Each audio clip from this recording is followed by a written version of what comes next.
Let's go here because we'll probably end up going here on the counter. Oh, that dash attack was sick. Okay.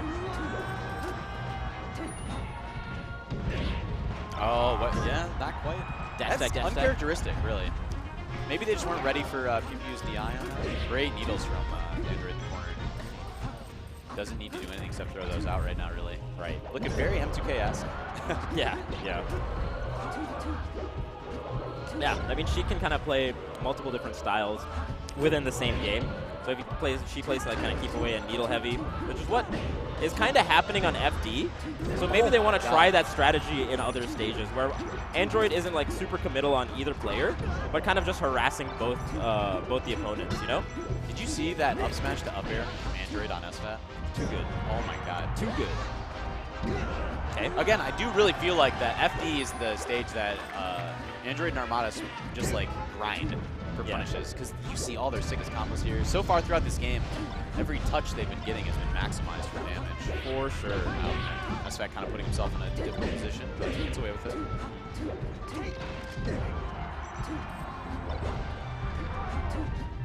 Good DI. Not allowing Android's forward air to follow up by SFAT.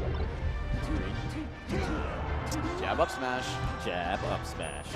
The jab up smash is so good in teams, man. The crazy thing, too, about striking to the stage is that they're putting themselves potentially just at a deficit right away. Yeah, but I don't think they mind that because they'll have to come back and play here, and they want to figure out what exactly is going wrong in the FD matches. I guess it pretty much leaves UGS with Dreamland as their one really good counter pick. Yeah.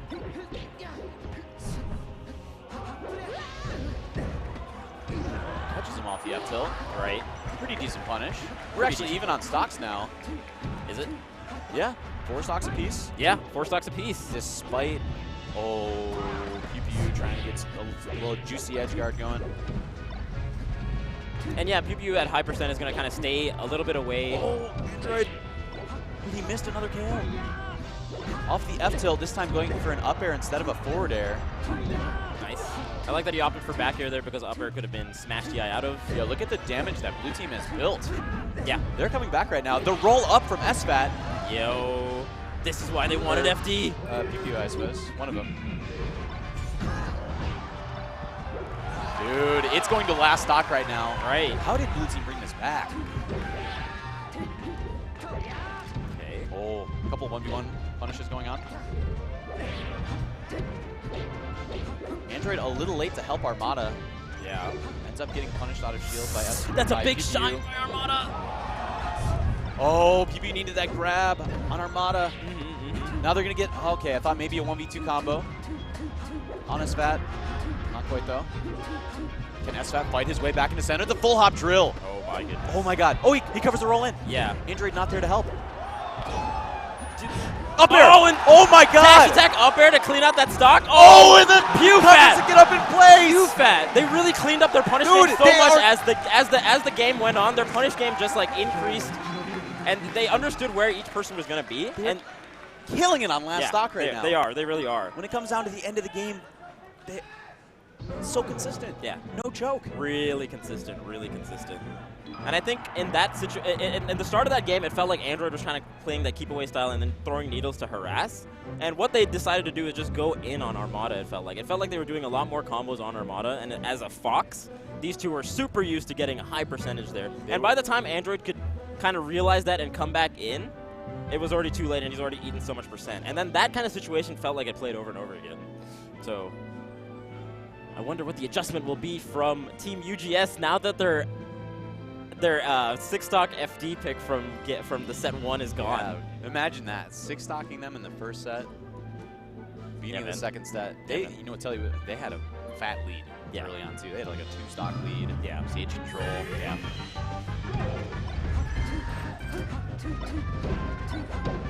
Right back to Dreamland. Yeah. I mean, PewFat has been taken to Dreamland so much. Every person takes PewFat to Dreamland. It's the counter pick against him. It's happened so much that they're actually really good at it. Dude, they're amazing at this stage. Yeah. Oh, not the best DI from Android. He's actually going to drop that stock. Yeah. Yeah. Did SFAT SD more side stage? I was looking. No, he also got. He just got edge guarded, or okay? Yeah. I wasn't looking. I was looking at Android. I don't blame you. Android is pretty good teams. Okay. Oh. Man, He saved his strong side B. That was what was really important there. Yeah, exactly. Oh. Split the defenders. Right. Slid right in there. Oh. Wait. That's such Oh a my scary God, edge that guard. worked. That's a crazy That was scary such edge a guard to huge do risk. in teams. That's a crazy hard edge guard to do in teams because in singles it's okay because once you get the hit, there's enough time to get out of there. But Oh two my tips. God. This guy. Yeah, that low dipping back air was a similar risk to the ones that UGS took the first time they played this stage in the first set. Right. Remember they dropped those early 2 first stocks? Right. This right. time paying off, although they're still at a very slight deficit right now.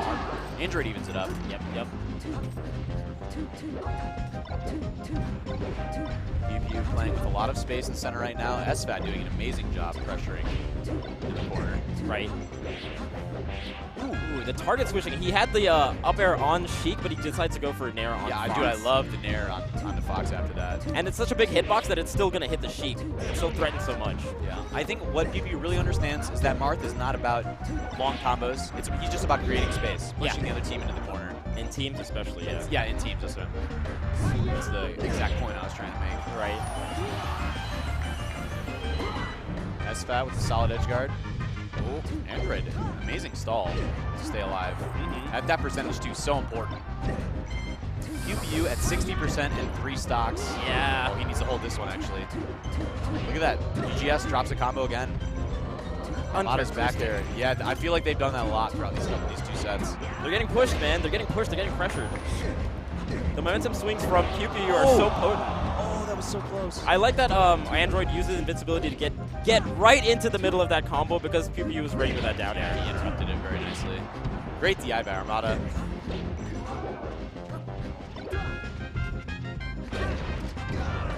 Doesn't get the tech. That's an insanely difficult tech to hit on that top platform. Definitely. Oh, the double side B. But Armada right there to Ledgehog. And UGS bring it to last stock. A slight lead for them. Yeah. A slight lead for PewFat, I mean. Slight lead for PewFat. I mean, they've been actually ahead for quite a while in this game now after starting out down. Okay. Getting pushed to the left side of the They stage. have to find a way out. They got to find a way out. They got to create some space for themselves. PewFat is really But SFAT takes a big risk. He has no double jump. He gets his jump after that shine. But he ain't so much percent for it, though. 71%. He does. Pew helps him out. But that was like really big for our Team UGS. Oh, he goes all the way out. And it's actually really unfortunate because blue team was covering center so well that SFAT didn't need to commit like that. No, he landed on stage. Okay. Shine spike. This is a 2-on-1 situation that's doable because of the percent of Android.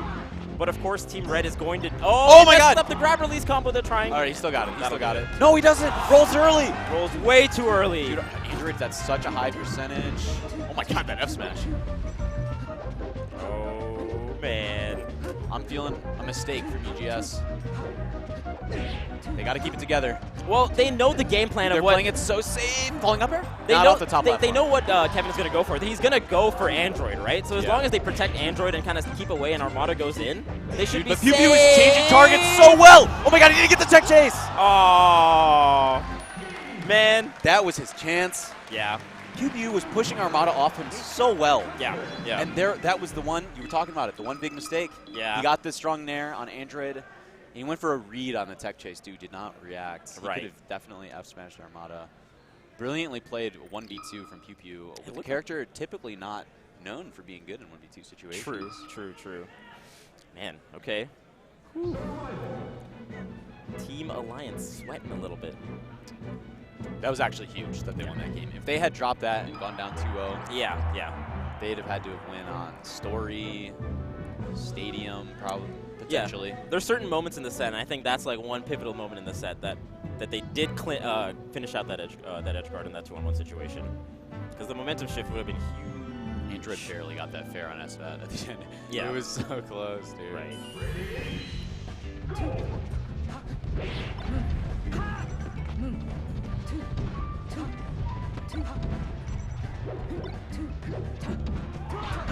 Ooh, okay. Crouch cancels it. Yep. And on this stage, that lip makes those kind of edge guards a little bit better. That makes it tough for Marth. His recovery is already pretty difficult in doubles. You really, really do not want to spend time off stage as Mara. Shields the entire down smash. Yeah, that was great shield DI. Randall there to help SFAT as well. Oh my god! Oh man. PPU just fights through both of them. Oh, but then he gets Shine Spike. Too aggressive. Too aggressive. Too aggressive. Too aggressive.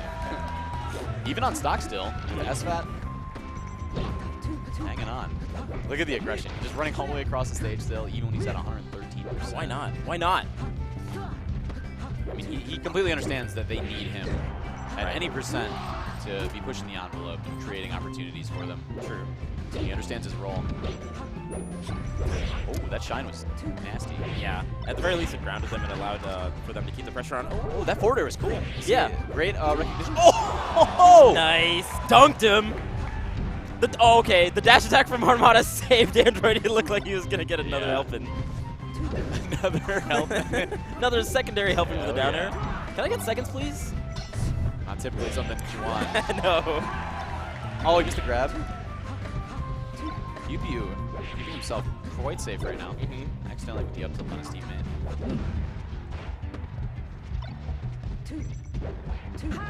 Oh, great DI away on the jab. God, I really like the down airs out of shield that PPU does in teams because it covers so much space, and if he gets the down air, it grounds either character, and then from there, SFAT is kind of looking out for that, and he wants to capitalize off it either with an up smash, which will pop him up again. But I really like those down airs. He plays very down smash heavy. Or down air, sorry. Down air, heavy, yeah, definitely. UGS with a pretty sizable lead right now, actually. Ooh, there's a big chance. Oh, Android! Oh my god, he lived! Oh my, okay. He still shine spiked him! I was looking on the left side of the stage. I was looking at the right. And Android was popping off, dude. He did like a wall jump, and he almost got the edge guard because the flames were right there in front of him. Oh, The individual performances by UGS. Oh, great back air. okay, this should close it out. It goes beyond a nice back air. That was a great back air. Immaculate back air. Yeah, Armada was totally ready for that. Oh. Dude, they are kind of goofing their combos up. That's one thing I will say. A little bit. Making up for it by playing incredibly Yeah, being consistent, man. Yeah. Up air. Ooh. Great SDI. Oh. That was straight up SDI. That's so funny that we both got hyped for each individual situation. At the same time. Because there's two one-on-one situations happening. Oh, man. Good stuff to UGS for closing that out. It is 1-1 now. Their strength that game was their edge guards. Yeah. They were amazing. They split a lot, and actually, they did amazing with the split. Pushing PewFat away from each other, not allowing them to help, which is a huge part of their strength as a team. Exactly. So it goes back to like a few of the situations I was mentioning. So if PPU gets the down air and SFAT is not there, then it's like a nothing. Look at this. Look at this. Hey, hey. Hey! But Armada ate so much more percent. Double lasers, beat standing lasers. That was pretty great. Nobody wanted to approach. Oh my god. Oh, didn't get the shield out in time. Oh my god, he went for the wall jump fair. That's the same wall jump he tried on Yoshi's. That's what he done in Yoshi's Yeah. too. Uh-oh, scary for PPU. He has not been able to get down. Finally, SFAT able to help. Oh yeah. Oh, that down smash. Oh, so close. So close. Huh. That was an interesting downer from Android because it kind of covered Armada's position as well. Armada, dude, shine stalls too much. PPU's had enough of it. Uh-oh. Great DI off that up smash. Yeah, that was actually really good. No additional Android. follow-ups. And Armada comes in to start to bring this back a little bit close. 2 stocks down for Armada already. Okay. Ah, this transformation. Oh, no. Oh, my. Oh, he got burned, though. Yeah. That was huge. Nice. Oh, that was sick. Edge canceled the fair. PPU does not care about this transformation. Edge cancels the forward air off that top platform there and then gets the down air. That's crazy. Playing so good in this specific game. Huge CLG chant. Yeah. Oh, wait. Android just missed his recovery. Yeah, he just missed the angle. He missed it flat out. Oh, wow, and SFAT survived that, too. 6 stocks to 2 now.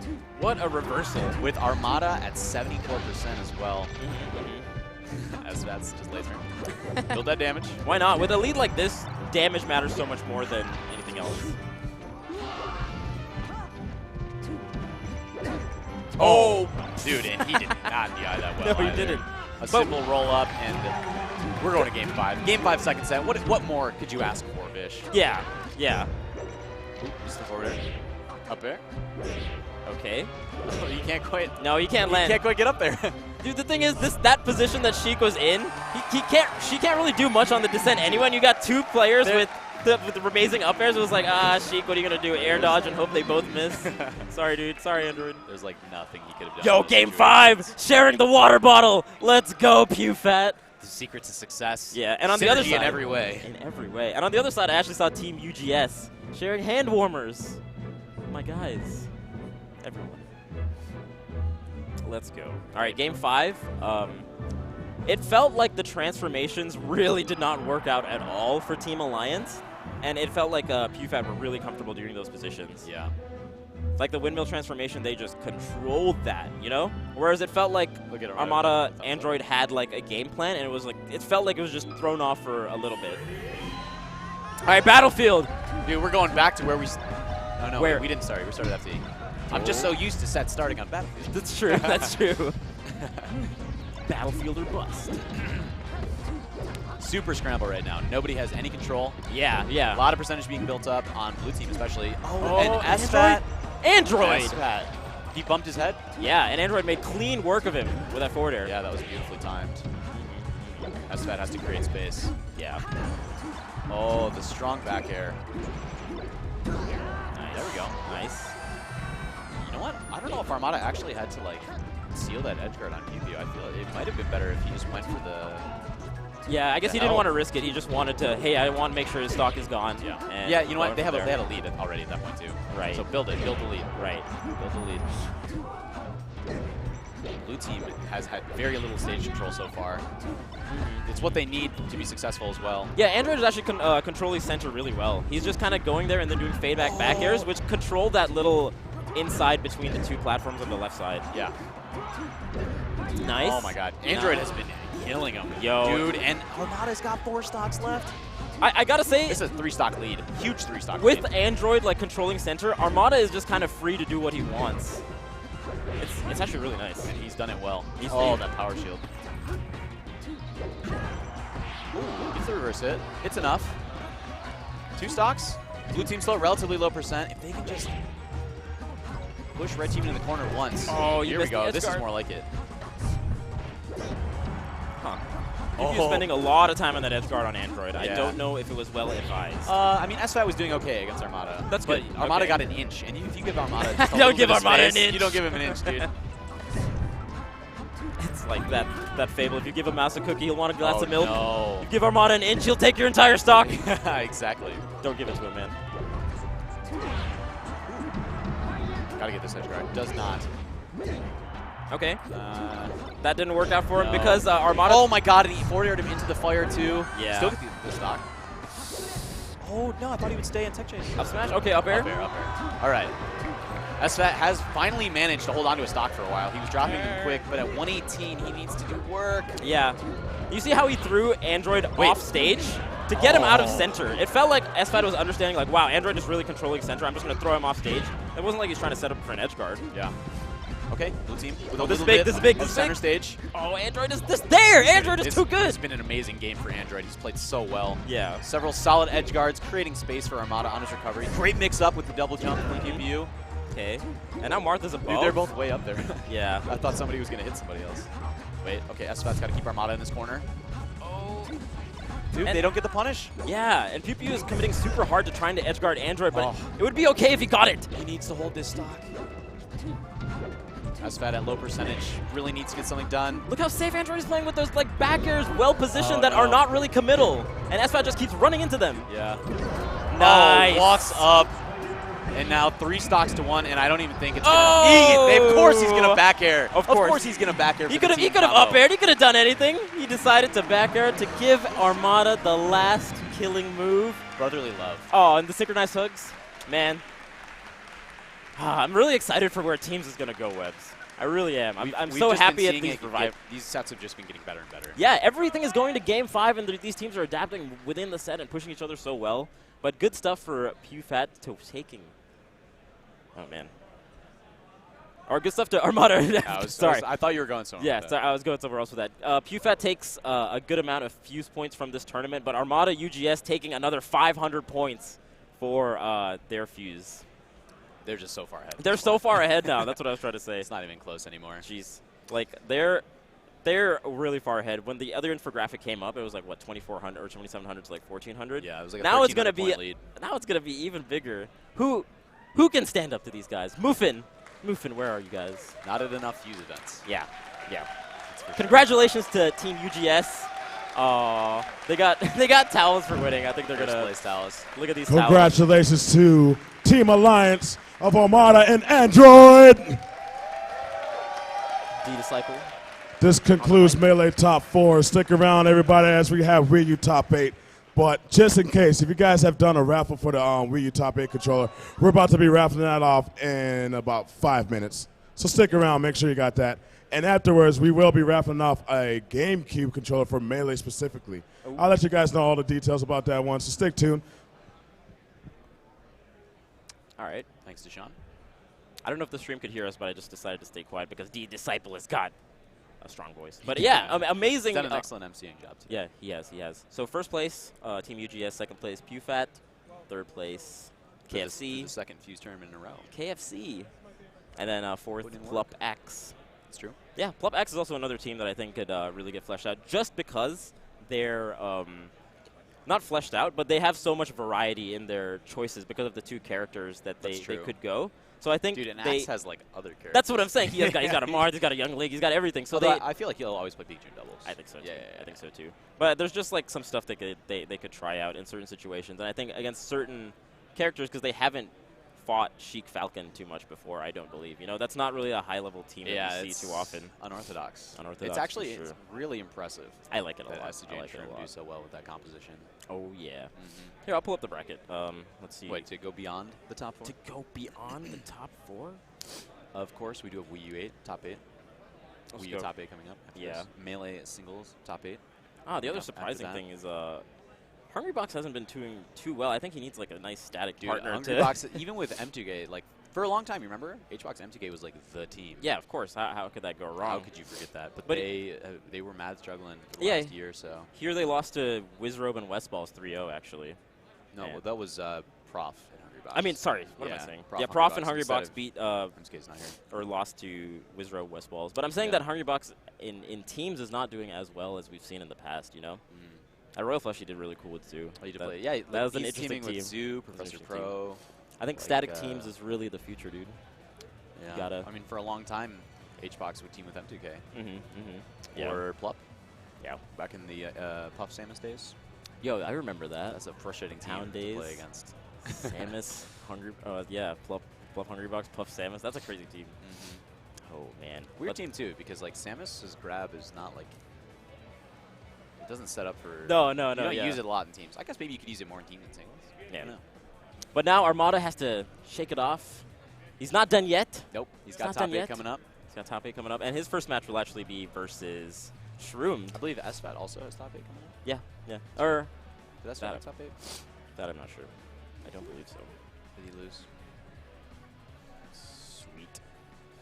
Oh, okay. All right, guys. Well, that's it for us and Melee Doubles Top 4. Thank you for tuning in. Stay tuned, as we do have Wii U Top 8 coming up right after this. It's been a pleasure, Webs, as always. As always. Please follow him at WebSmash. Follow me at ViciousVish. Let us know what you liked. Let us know what you didn't like. And stay tuned for more Hot Smash action and more Melee action also coming up later today. today. What I didn't like. I didn't like this Hawaiian shirt. Here Poor I am. Webs. His fashion has just been stifled. It's been rough. With the Smash and Splash. That's right. You brought the jacket. You're smart. You wear the jacket actually looks good with that. You wear the Hawaiian shirt. I wear it with pride. All right. All right. We'll see you guys soon. Thank you so much for joining us.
Mike.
Try to plug in the controller, so that way it shows up the LED lighting and everything.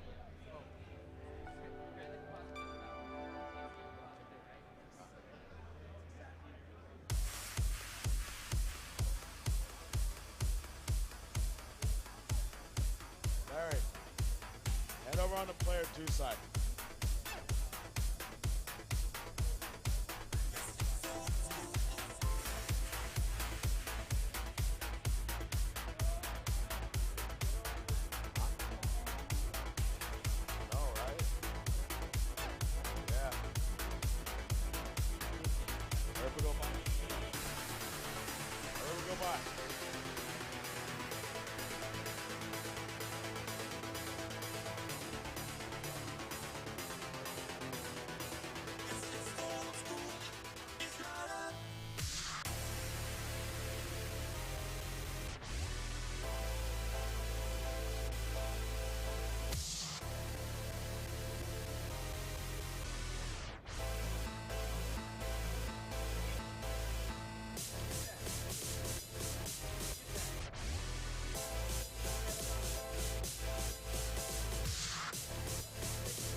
I want to start off Smash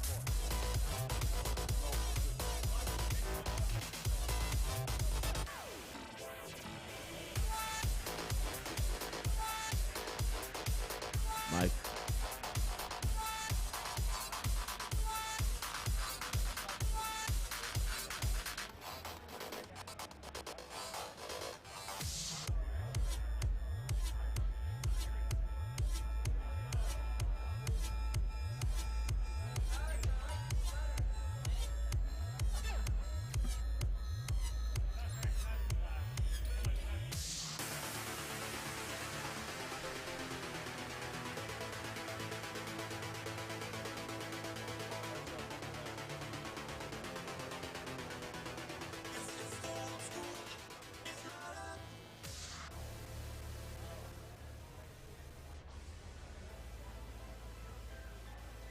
What is up, guys? Welcome to the top 8 of Smash and Splash number 3. Me and, oh, dag. You know what, man?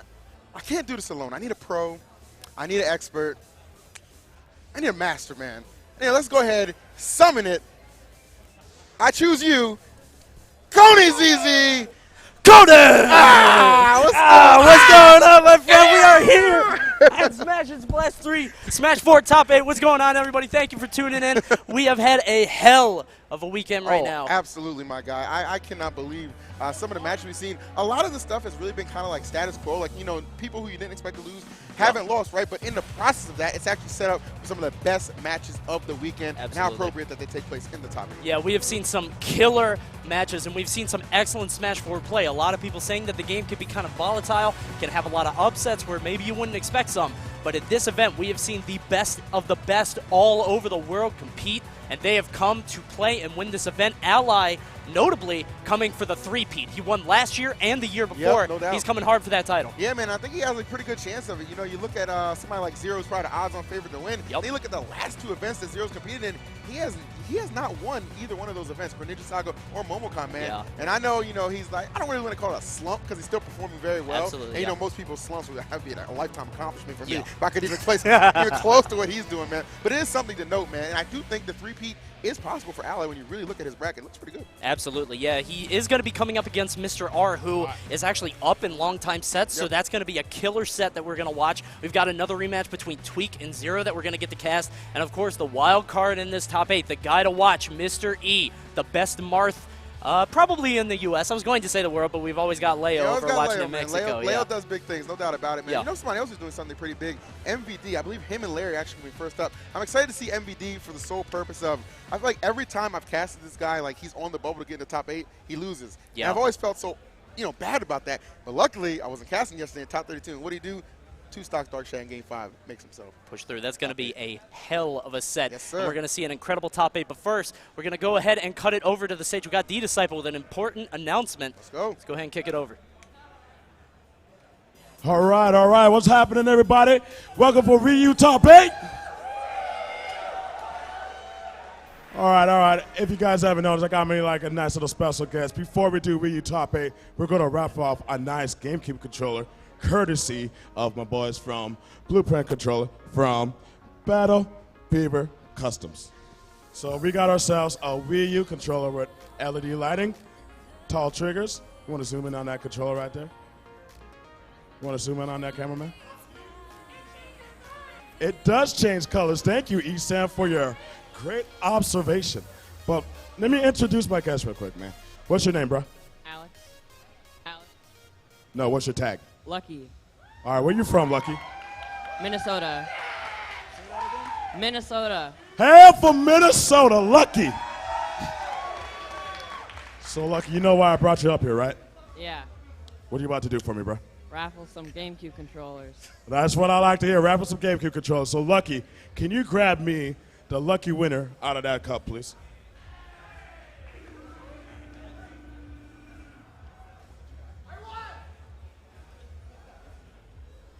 Four 49000320.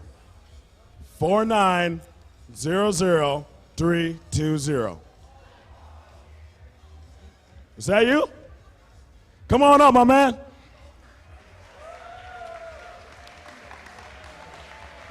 Pan over there. Come on stage, bro.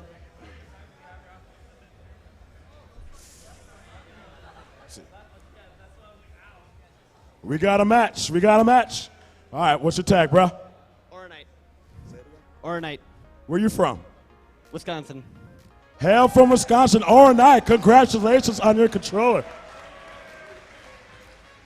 There you go.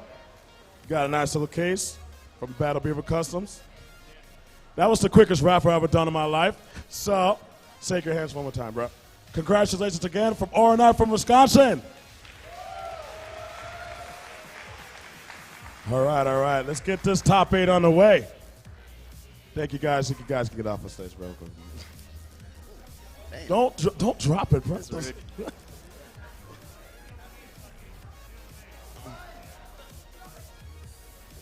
All right, let's get this top 8 on the way. Starting on player 1 side, can I get Panda Global MVD?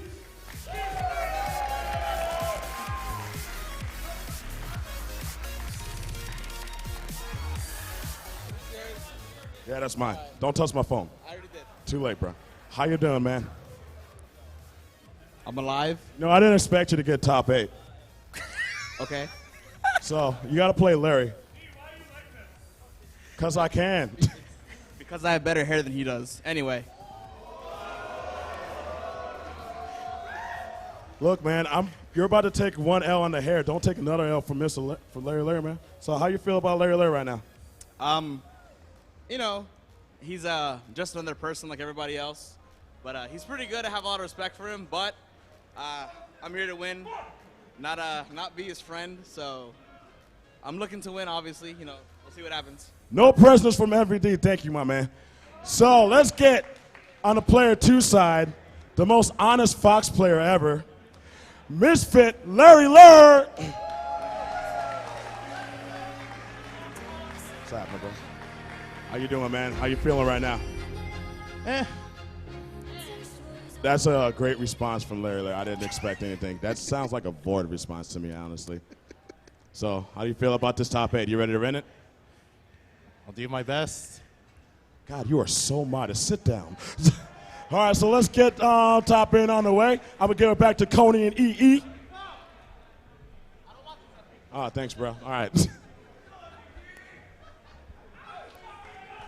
All right, as you can tell, there's some strong words coming out from both competitors. Definitely both very heated, very passionate about this game. And MVD sounding very confident that Larry is just another player. But just so you guys know the history of these two, in 2016 and 2017, MVD has not taken a single game from Larry Lur. Not at all, man. I was there for that Genesis 4 set, excuse me. Larry 3-0'd him with not too many issues, man. It was the quickness. It was a rough one, man. And, you know, he says Larry, I don't know, just any other person. I don't know, man. I was backstage, and by his own admission, he says, I'm not too good against Fox, man, so going up against the best, not going to get any easier. Absolutely, yeah. So overall in 2016 and 2017, shout out to Aussie Stats, by the way, who was able to provide us with this information. Much love. Yeah, absolutely. Thank you, Austin. So in 2016 and 2017, MVD is down 0-2 in sets to Larry and is down 5-0 in games, or I'm sorry, 0-5 in games. Larry came out ahead in Genesis 4 and at K-Tar Saga. So we'll have to see if this is any different here at Smash and Splash 3. You know, the environment's a little different. Exactly, maybe MVD man. can siphon that energy. That's really where I feel like if a player is going to perform, it's going to be on the top 8 stage. You know what Absolutely. I mean? You didn't make top 8 to get blown out with a 3-0, right? Absolutely. You want to put up a fight. Even if you go down, man, make it a game 5 last hit. Something to talk about, man. Get the people going. It is our opening match, so we want nothing but the best from both these guys. Definitely, and I'm trying to see this joint in HD, so let me go ahead and take these off. So we're going to see Fox against Diddy, matchup that we've seen a million times, seen Zero against Larry so many times. And that right there is experience right there. Absolutely. A ton on the part of Larry, man. You already know, if you can take out the best every now and then, going up against MVD, not to say he's a slouch by any means, it just gives you a little bit extra confidence. You know what Absolutely, yeah. I mean, Diddy is a character that can kind of be defined very easily by the play style, the flair that the player brings to the character. MVD, honestly known to choose a lot more aggressive options, especially when landing, whereas Zero can be a little bit more measured. So if Larry isn't prepared for that, he might be caught, you know, kind of looking a lot of time as MVD is landing. If MVD can make the right adjustments and land correctly against Larry, I think he'll be in a good spot. Perhaps so. So I do have to mention, man, I always feel like that word adjustments, it's a lot deeper than people realize, because it doesn't matter how much you adjust to your opponent. Somebody like Larry, he's just going to adjust right back, man, and it's give it to you 10 times harder. That's one of the most scary things when dealing with a player like Larry. And personally playing one of the characters I believe is top 5 in the game, that being Fox. Yep. I don't care what anybody says. You know, I heard you say that yesterday on commentary. I forget on which match it was on. I assume it was, I think it was on... I think it was Shufel? Snoople? Snoople, yeah. One of those two, yeah. So I remember him playing, he was playing against Quez, the Little Mac, and I remember hearing you say that, and the chat kind of lit up, but I'm kind of in agreement. I mean, Fox, I think, is very solidly in that top 5 spot. He just has such oppressive ground control. His up tilt is so strong on the ground. It can rack up damage so quickly. It catches people when they're coming back to the ledge. Exactly. It's an excellent landing trap. It's a good ledge trap. It has so many uses. And I think Larry is definitely the purveyor of Fox and can show us what this character is capable of. Absolutely, man. Of course, we all know what Diddy can do, man. So that goes without saying. Yeah, that needs no explanation, man. Yeah. MVD, of course, not the most consistent guy in the world, but definitely when he is on his game, provides such a challenge for any of his opponents. So here we are. Game number 1 underway. It's going to be contested on the Final Destination. Fun fact, these beautiful layouts by they actually get the information prior to before they even sit down. They're on the money. Wow, that's incredible. Awesome stuff by Unrivaled Tournaments putting this together. And Final Destination, not a crazy pick, I don't think, for either of these guys. Obviously, Larry is going to be trying to catch MVD's landings, and MVD wants this long, wide space to be able to have his banana traps and ledge traps. So let's see how this goes. Absolutely. One thing I know for sure about Larry, he's very comfortable against any Diddy on FD outside of zero, so it's not a surprise to see him actually take here. Right now trying to take it to MVD, who is off to a pretty solid lead here.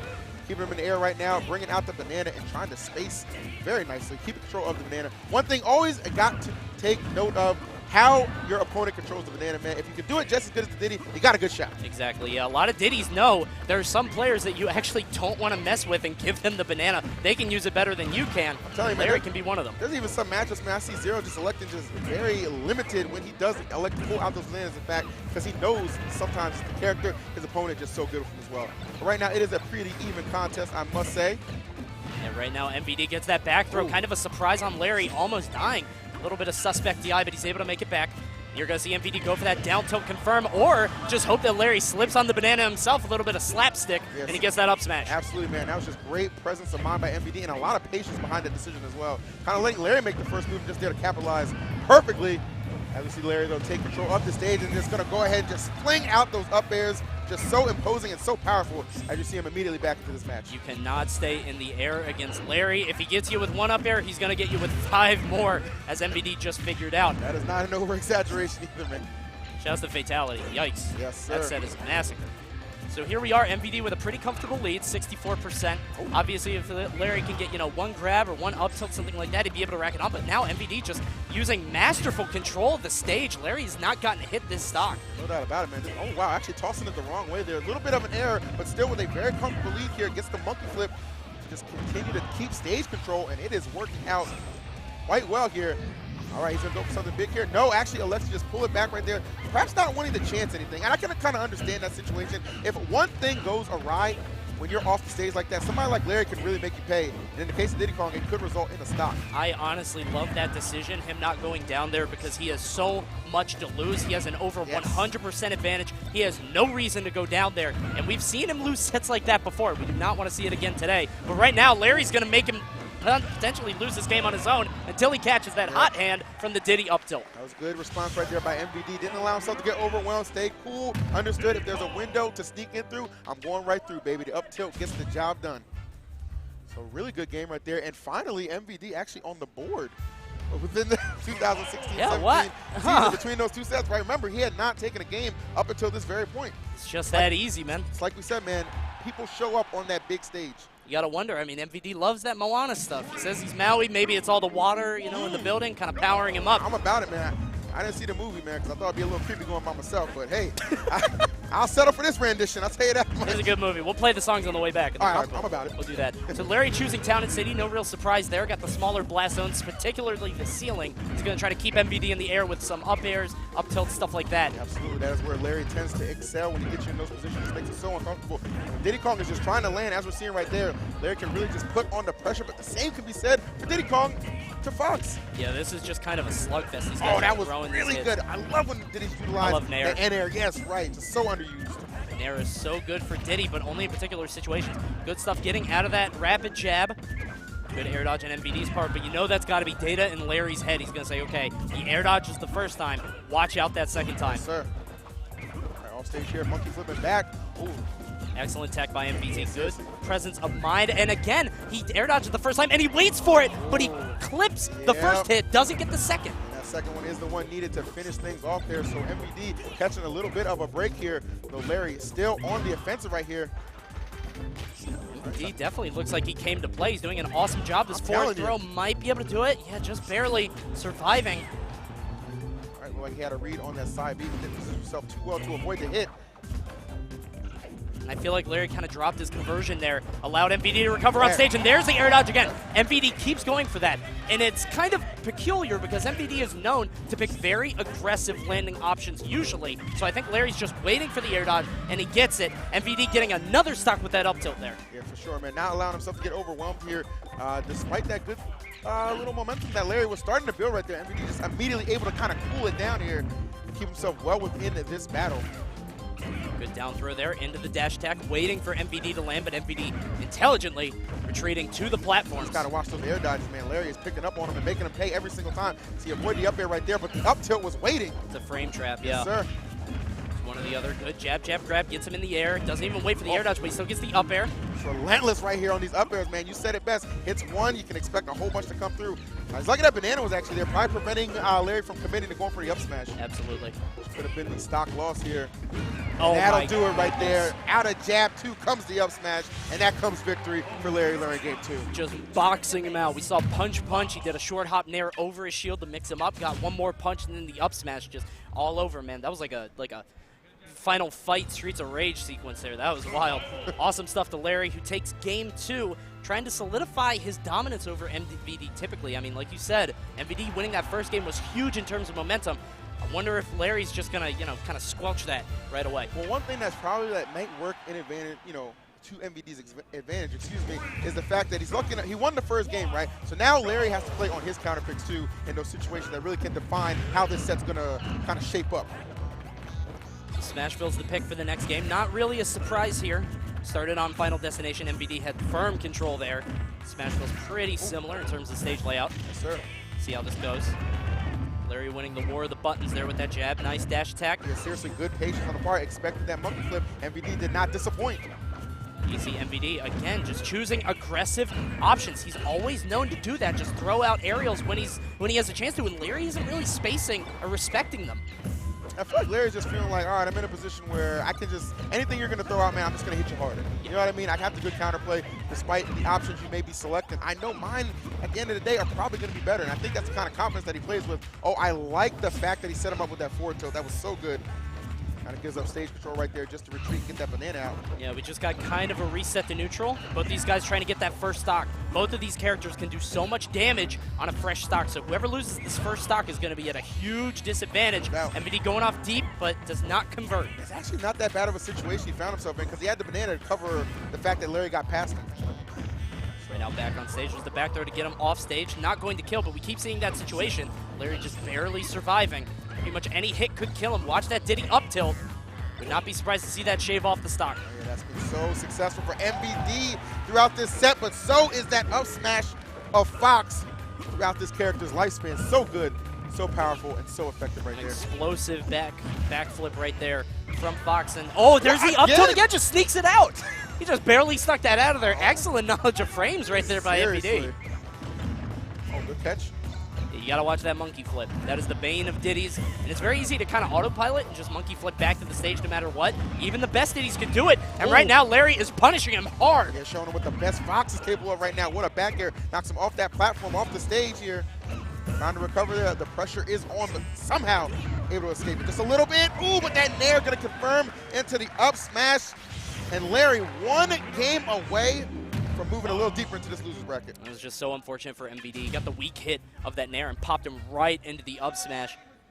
Those opportunities, man, you can't give them to Larry. He's going to find them every single time, representing Misfits very well in this set. I mean, that's a hell of a pickup, for both these teams, man. You already know MVD. We do give him. We admit he does underperform at times, you know what I mean? But as he's showing us, when he's on his game, he can keep up with the best here. Definitely, and it's only because he set the bar so high initially. I mean, if he didn't reach those heights, we wouldn't be giving him the stuff that we do now. Awesome player, and that's why he's here in the top 8 against Larry. Going to be going out to Game 4 in this 2-1 situation in the favor of Larry Ler. And it looks like we're going right back to Town and City. All right. Very critical game here for MVD, looking to keep his tournament hopes alive. Larry, of course, looking to snuff him out, trying to start out pretty explosive here. It's a couple of good hits to start things off. Oh, the walk away. That's so good. Walking is so good. Really, because characters, you have full access to your entire kit when you just walk away like that. You know what I mean? Like so many options you can just cover. Absolutely. You see some pivots coming out from Larry there, just these micro spacings. No way. No way. Burn, he got him. Burn. Woo! Lit him up with that up B, and right now MVD is reeling down an entire stock in this Game 4 situation. He needs to pull something out now, but this is not it! Yep, and that is so good on the part of Larry. When you get caught in that situation, the best thing you can do is just wait. Just drip down a little bit right there. Let Larry try and make the first move and make a play around it, because I've seen him set people up so many times. And that confirmation is the end of a stock. And the end, That was crazy. a quick end to a very competitive match. 40-second That was game. crazy. That was crazy. 40-second Big ups to game on Larry that one. Lair Damn. as he advances. That's Awesome shorter than it stuff takes to from make a Hot Pocket. It's real talk. You can't put in a bag of Pop Secret for that All long. right, You'd just be stuck. All right, guys, so thank you guys for tuning in. I mean, that first set from Larry and MVD, what a way to start off this top 8. MVD definitely looked a lot more comfortable initially in the beginning in that game 1, and then Larry just slowly getting that, again, that adaptation. I think that the main thing that kind of, we saw right there, a longer game, a longer set, it's going to favor Larry. I think that's kind of the best. Over time, absolutely. And let's Larry take a look finishing how it that off went down. with that 40-second game. That's unreal. Let's go ahead and check out some replays really quick, guys. Got some stuff from that set coming up. I love these replays, by the way. Yeah, this is the best. Yeah, I'm going to be playing with these forever, every major now. So right now you see Larry just kind of sharking under him with these up airs just over and over. MVD trying to choose that aggressive option, but he does eventually get that up tilt. And here's game 2 right here. Just insane amount of pressure going to come out on the part of Larry. Look at it, just hopping over there, just pressuring that shield, gets him out of it. 1-2 combo, see you later. And then finally, I'm going to go ahead and slow this one down right here. So look at this combo. Just absolutely unreal. Up air, up air. Catches the air dodge. Oh, fantastic. And you can see it on MVD's face. He knew right there. Yep, that's all it took. Great stuff to Larry Lur. Just, again, establishing his dominance over MVD. He's now 3-0 in sets against him, but MVD getting on the board. He got the game. He got a game right Not there, bad. man. But that, you know what? You might scoff and think, oh, he just got a game. That's progress, man. Oh, That's yeah. progress. And, you can kind of chop that last game up to a little bit of a wash. A really bad start, and that put him in some really uncomfortable positions. But, no, I like what I saw out of MVD. He definitely had a solid tournament performance and a good top 8 performance as well. Absolutely, yeah. So great stuff to MVD. Larry Lur will advance him right now. We're going to kick it back to D-Disciple. Go ahead and introduce the next players, D. Take it away.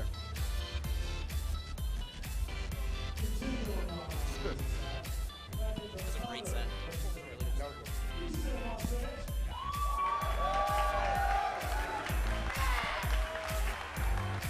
What's going on, brother?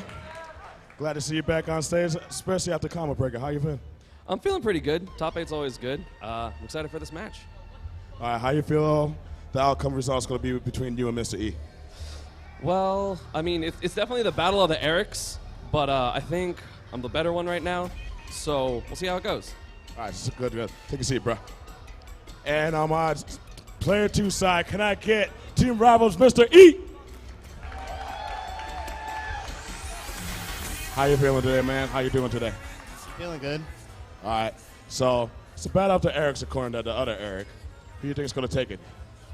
We'll see. Okay, we'll see. Take a seat, bro. All right, I'm going to bring it back to you, to Coney and EE. Take it away.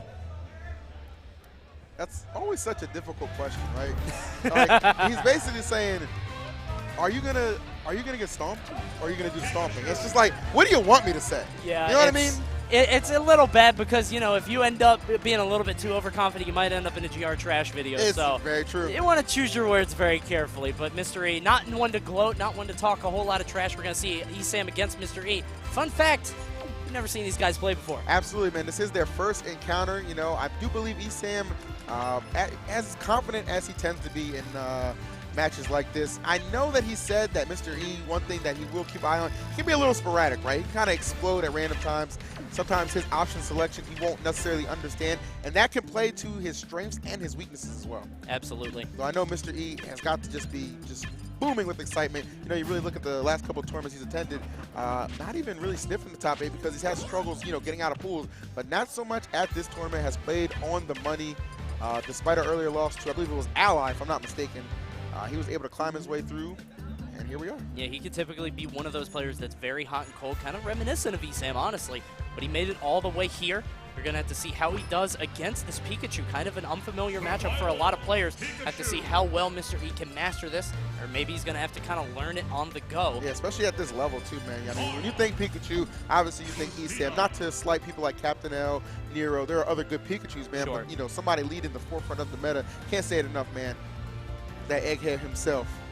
The man for PG. I'm talking about ESAM. Absolutely, and right now Mr. E trying to represent his team rival coming through, and he's actually selected Lucina for this first game. Doesn't want to worry too much about, getting these tip replacements. Pikachu's kind of a tiny character. He can be kind of inside your range a lot of the time, so I think that's why he's gone with that. Exactly, and I think that's the right decision, too. You really think about it. You get Esam in a position where you can get that stock off. You want to make sure that stock is immediately gone. Marv sometimes got to be a little more selective with your move choice. Lucina, a little more hard-hitting when you really need her to be. Absolutely. Right now, Esam trying to keep the PG dream alive, doing an awesome job of getting these early conversions, already 59%, and Mr. E is off stage. But he answers right back, gets right back on. Yeah, gets back onto the stage, only to be met with more opposition, though. Here we go, Mr. E trying to find some offense of his own. Esam just so quick. And one thing I want to see from Mr. E, don't let Esam overwhelm you with things like quick attack, right? Just hold that shield up, man. It doesn't do any kind of shield damage. You have opportunities to just respond to that. If you're feeling a little gutsy, man, get a read on it, run back, get that up smash, get that stock. Definitely. Mr. E's definitely a confident enough player to go for that. We're going to see a forward throw into nothing, but he did have that forward smash almost ready. Did not pull the trigger fast enough. Absolutely.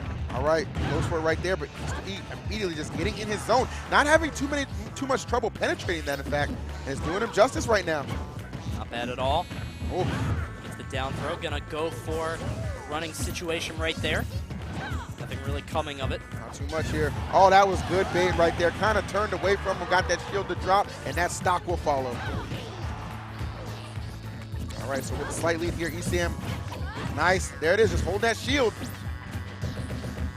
Gets another forward air. He's at 133, so he has to play careful, but that's not really in Oh, Esam's repertoire, and he gets punished for it. He went for a shield grab and ate that up B very quickly.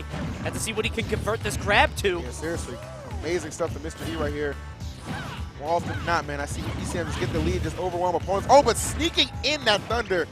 The timing is immaculate right now for Esam. Oh, but the footstool? Awesome footstool to get over. Esam knows his best option. Sometimes just to knock him right down there. You got to pull out all the stops sometimes, man, just even getting back. Okay, well, fine. Yeah, I mean, Esam had plenty. He was, far away enough right there. We could just react. Ooh, but Mr. E going to come back on stage and be met with a well-timed forward smash.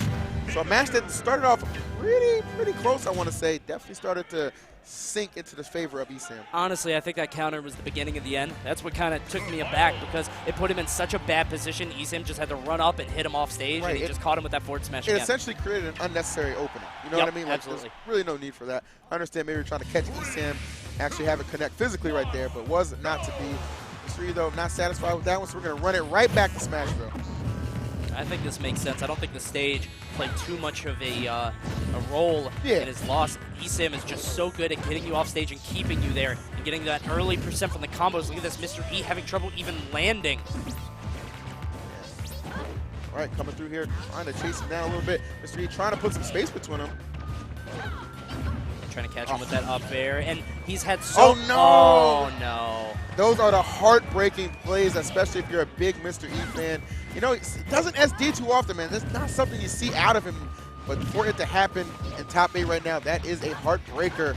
It could very well go a long way to dictating how the set shapes up. Yeah, especially in loser's bracket. Esam even taunted after it, saying, I'm just going to take that if you're going to give it to me. Of course. Esam loves to get in your head. Oh, yeah. That is why he never shies away from trash talk. Like, he knows exactly what he's doing.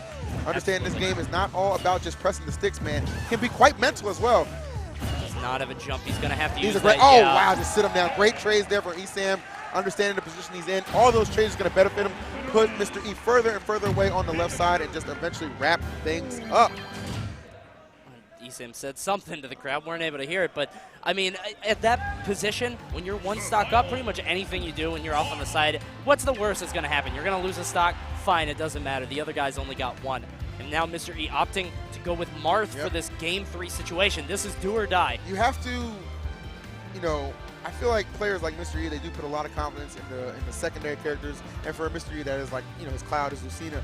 But, you get in a situation like this, I mean, Old Faithful, man, Old Reliable. Absolutely. Nothing like it sometimes, man. That's where you got to fall back. And even just being able to get a game can really just give you that spark you need to try and mount this comeback. Going to be a difficult one. Don't get it twisted, man. Mr. E actually opting for the choice of Battlefield also. So the character and stage counter picked together, hoping to pay dividends for him here. We shall see. I know it's a tremendous stage here from Marth, man, but Pikachu, of course, no slouch here. Esam will tell you that himself. And I honestly think this is a smart choice by Mr. E. What tended to happen in the last 2 games is Esam would get in immediately. He just got in, got the grabs, got the damage like this. Stuff like this, and yep. Mr. E could not keep him away. I think Mart's a little bit increased range is going to be able to do a lot more for him if he could play a bit safer, but right now, Esam punishing him at every opportunity. You're pretty much caring nothing for that range, man. Just finding his way in. Unfortunately there, runs into a dancing blade. Gotta be a little more cautious here. As you said, that range game can be a difference maker. Oh, I like that thunder. And Mr. E right there just not even expecting it. And it's one of those moves, like, you know it's always on the horizon, but sometimes you do just kind of let your guard down. Yeah. And it can't be the difference maker between if you're going to get a stock, a hard punish, or not. Especially in that kind of position, man. When you're on stage, you have firm stage control. You're waiting for the ledge get up. I mean, Esam, as you said, very comfortable on this stage. It's because of stuff like that. Yes, sir. Knows he can surprise people, no. and oh, jeez. Yep, overshooting and landing a little bit right there. Not going to do himself any favors. Yeah, this is not looking good in their first encounter between Mr. E and Esam. I mean, Esam now up 2-0, looking for a quick 3-0, and that would have killed if it was Lucina. Maybe this character counterpick, unfortunately, in that situation, coming back to hurt him. I mean, you did allude to the fact earlier on that, you know, the fact that you have to try and get that tipper more often than not can be a hindrance at time. Not the case for Lucina, man, but too late to change now. Yeah. Well, maybe not. Maybe Esam will give it to him. She'll be like, you know what? Let's start this game over. It's fine. Oh, all right. Well, he's going to start his stock over because Mr. E just slicing through it right there. Well-timed neutral air gets the tipper hitbox, and that'll wrap things up. Oh, I thought Mr. E was going to go for something aggressive. You saw him kind of sit up in his chair a little bit, like, okay, let's go. It's go time. Kicking on the afterburners, but unfortunately eats that forward smash again. He's able to survive, but just barely. Yeah, seriously, 104 right now. Not exactly the position you want to be in here. This Game 3 situation, everything on the line for Mr. E. We see players of this caliber make these kind of comebacks before, but on this day, it shall not repeat for this match. Well done. The Esam gets the 3-0 very convincingly right there.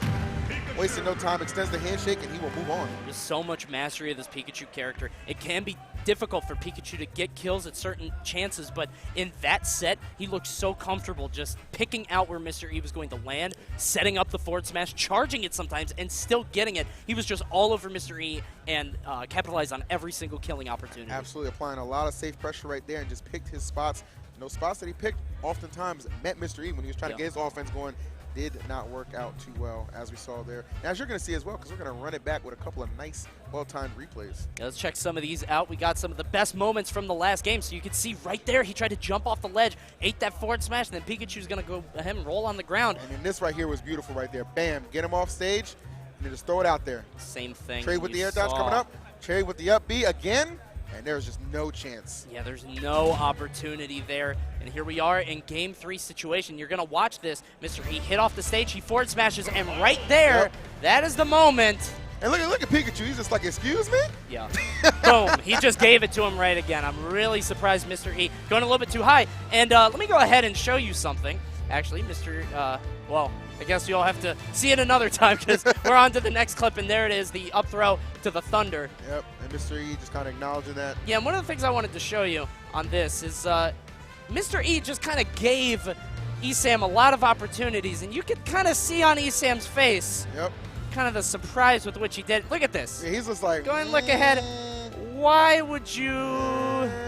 Really? Like, you're going to give me that? Okay, fine. I'm going to take it. The grimace on Mr. E's face says it all right there. So, a valiant effort, but even a losing effort, man. We give him credit. Top 8 at this event, certainly no slouch. Absolutely. And Esam avenges his boy in MVD. So, Larry and Esam will move on into loser's bracket. So, we'll have to see how the rest of this goes. But right now, we're going to kick it back to D-Disciple, who's going to introduce the next competitors. Hold it down, boy. Okay. I'm sorry, I was laughing at Mr. E's face. All right, so let's get this started on the winner's side. He was the champion last year. Can we bring it up for Cloud9 Ally?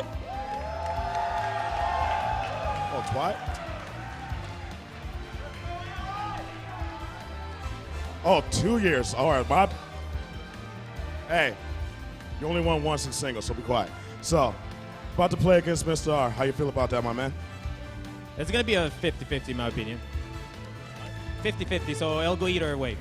Either way. Sounds good. All right, on the player 2 side, can I get Mr. R?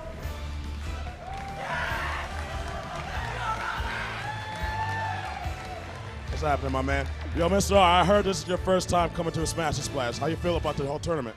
Yeah, this is actually my first time here. I haven't done much splashing yet, but we still have all day today, so I'm probably gonna do that afterwards. The last time I played against Ally, it went to Game 5, last dog, last hit. And the set before that also went to Game 5, last dog, last hit. So it's gonna be 50-50, like you said. All right, sounds good, sounds good. Good luck, man. Take it easy.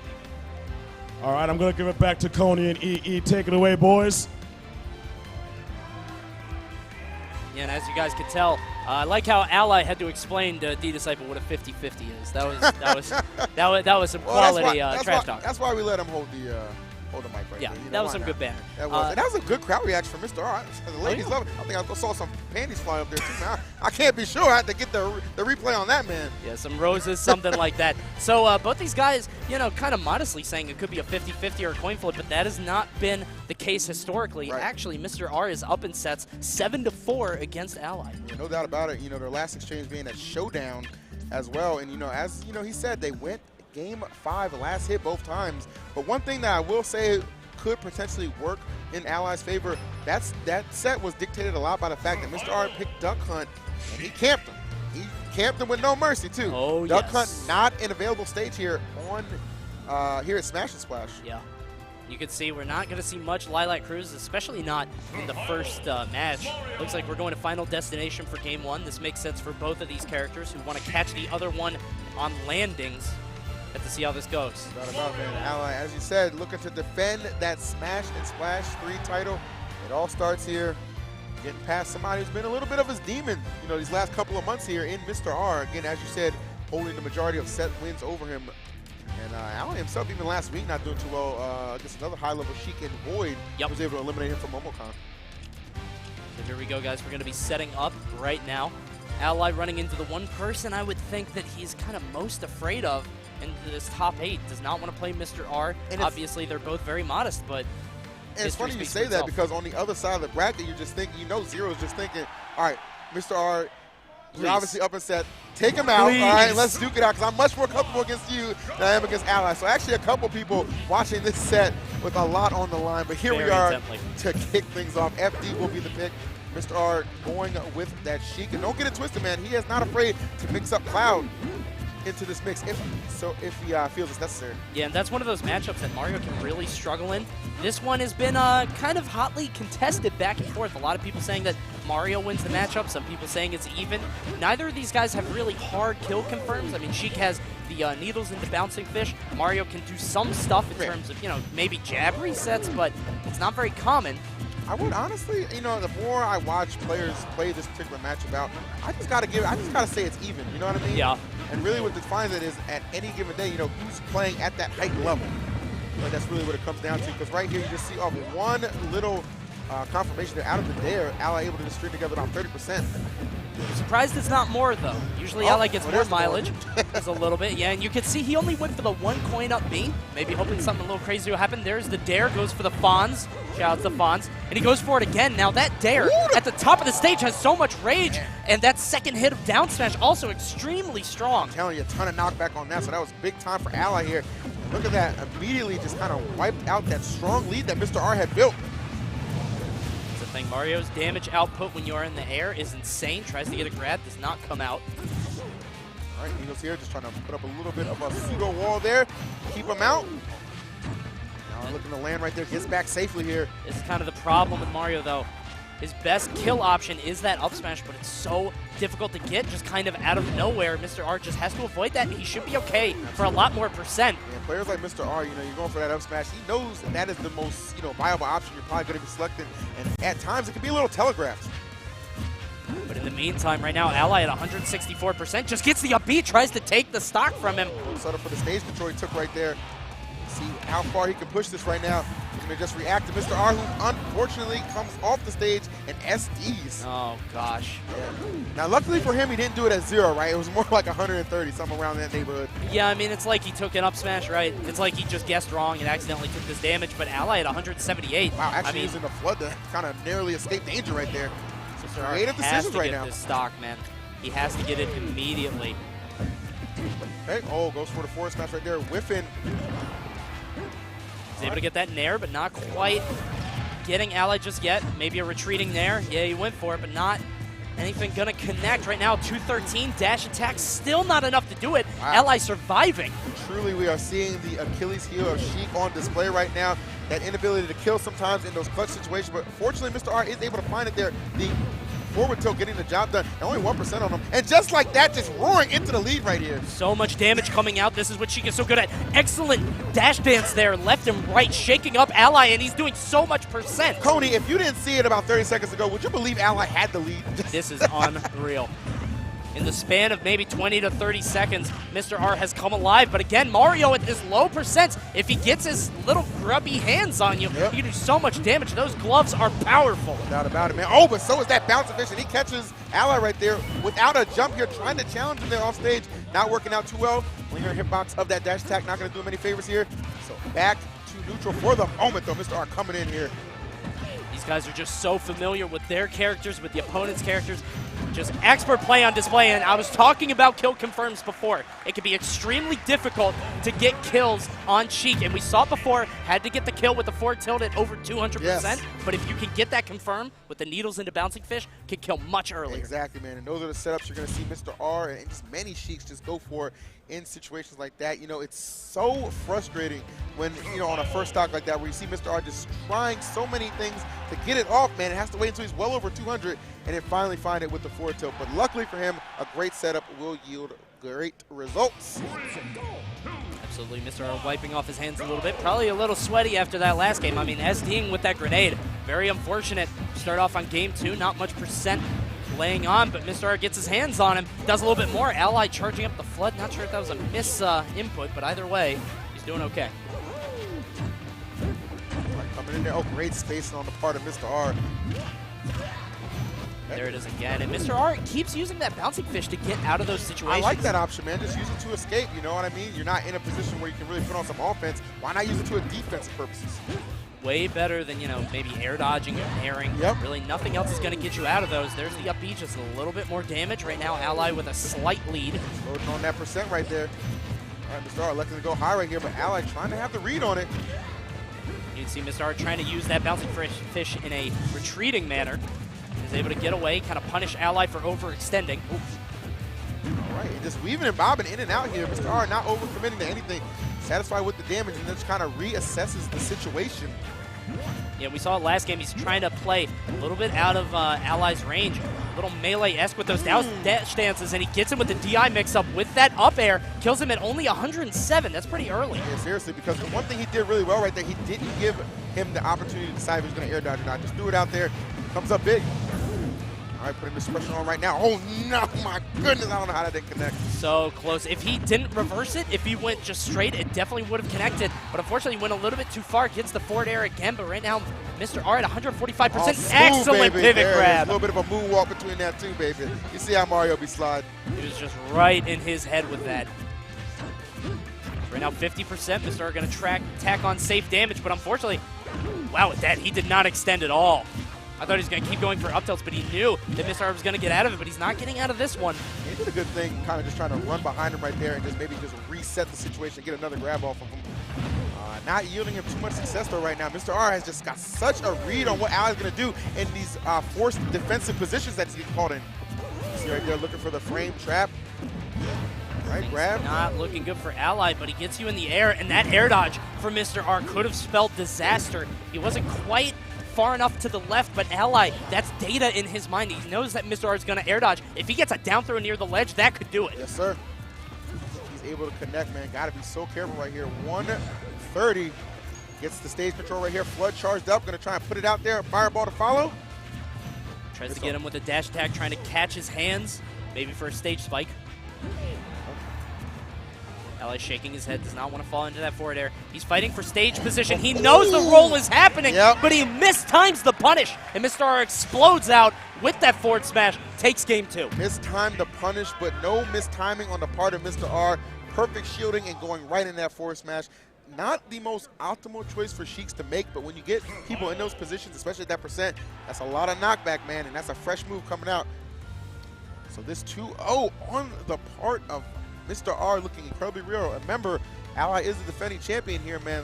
And that three-peat is in danger, man, because this 3-0 looking like a very real possibility for Mr. R to deliver. Definitely Mr. R going for a three-peat of his own, going 3-0 in this set. You can see the gears turning kind of in Ally's head, and I'm pretty sure he just shouted, let's go back. So Ally deciding, kind of choosing this hill to die on, saying, hey, Final Destination isn't the reason that I'm losing. Right. And you can see as the set is going on, he's trying to catch Mr. R coming in for these grabs. He's trying to barely outspace him, try to be just outside of range. But Mr. R just always kind of one step ahead. Let's see if he can make the right adjustments. You notice there, he's not doing down throw anymore. He went right for up air, down air, or I'm sorry, up throw, down air. Nothing really coming of it, so he's just going right back to up tilt. Yeah, that lower percent just kind of elected to, you know, find a new option here.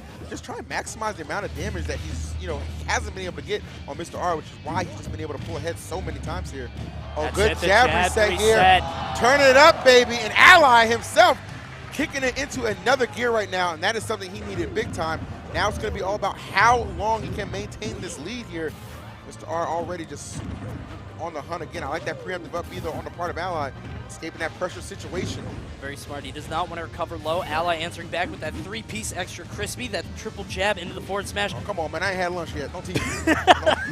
Don't do it. So that's one of those things that, again, we didn't really expect Mario to get. That's kind of a very situational kill setup. If he can get it, it's so powerful. Ally just has all of his tools at his disposal. Such a master of this character. We're seeing why right now. Throwing out that nair. Ooh, gonna settle for these up airs here. Cap it off with that up B, and then try and bat him down with the flood. Solid lead here for Ally. And I could be incorrect here, but I'm pretty sure that Ally has not landed a single up smash this set. And a lot of people I know complain about Mario's up smash being so spammable, so easy, you know, to hit. But I mean, if Mr. R can do it, anybody can. Just avoid it. It's easy. Well, I don't know about anybody. I hate lying to the viewers, but it is possible, man. Oh, and it is possible to make a comeback like Ally did right there. Down 2 games. Why not go ahead and retaliate with a 2-stock, that dare with incredible knockback, catching Mr. R in the air and sending him flying. Dare is so powerful with rage. Yep. It's one of those moves that, you know, doesn't have much early on, and it doesn't really do a whole lot with the opponent scaling. But with rage, Mario can kill you at absurdly low percent. I know, I've seen that so many times on characters like Kirby, Olimar. Crazy. Ridiculous knockback there. So here we go, out to game 4, and right now Mr. R has the advantage of the counter pick. Okay, so we're not going to utilize it. Back to FD. Well, you can tell both these guys are incredibly comfortable on this stage here. Mr. R not looking to switch things up at all. Probably not content with how that one went down. Yeah. I mean, I know he didn't want to get 2 stocks. Yeah, you of know? course.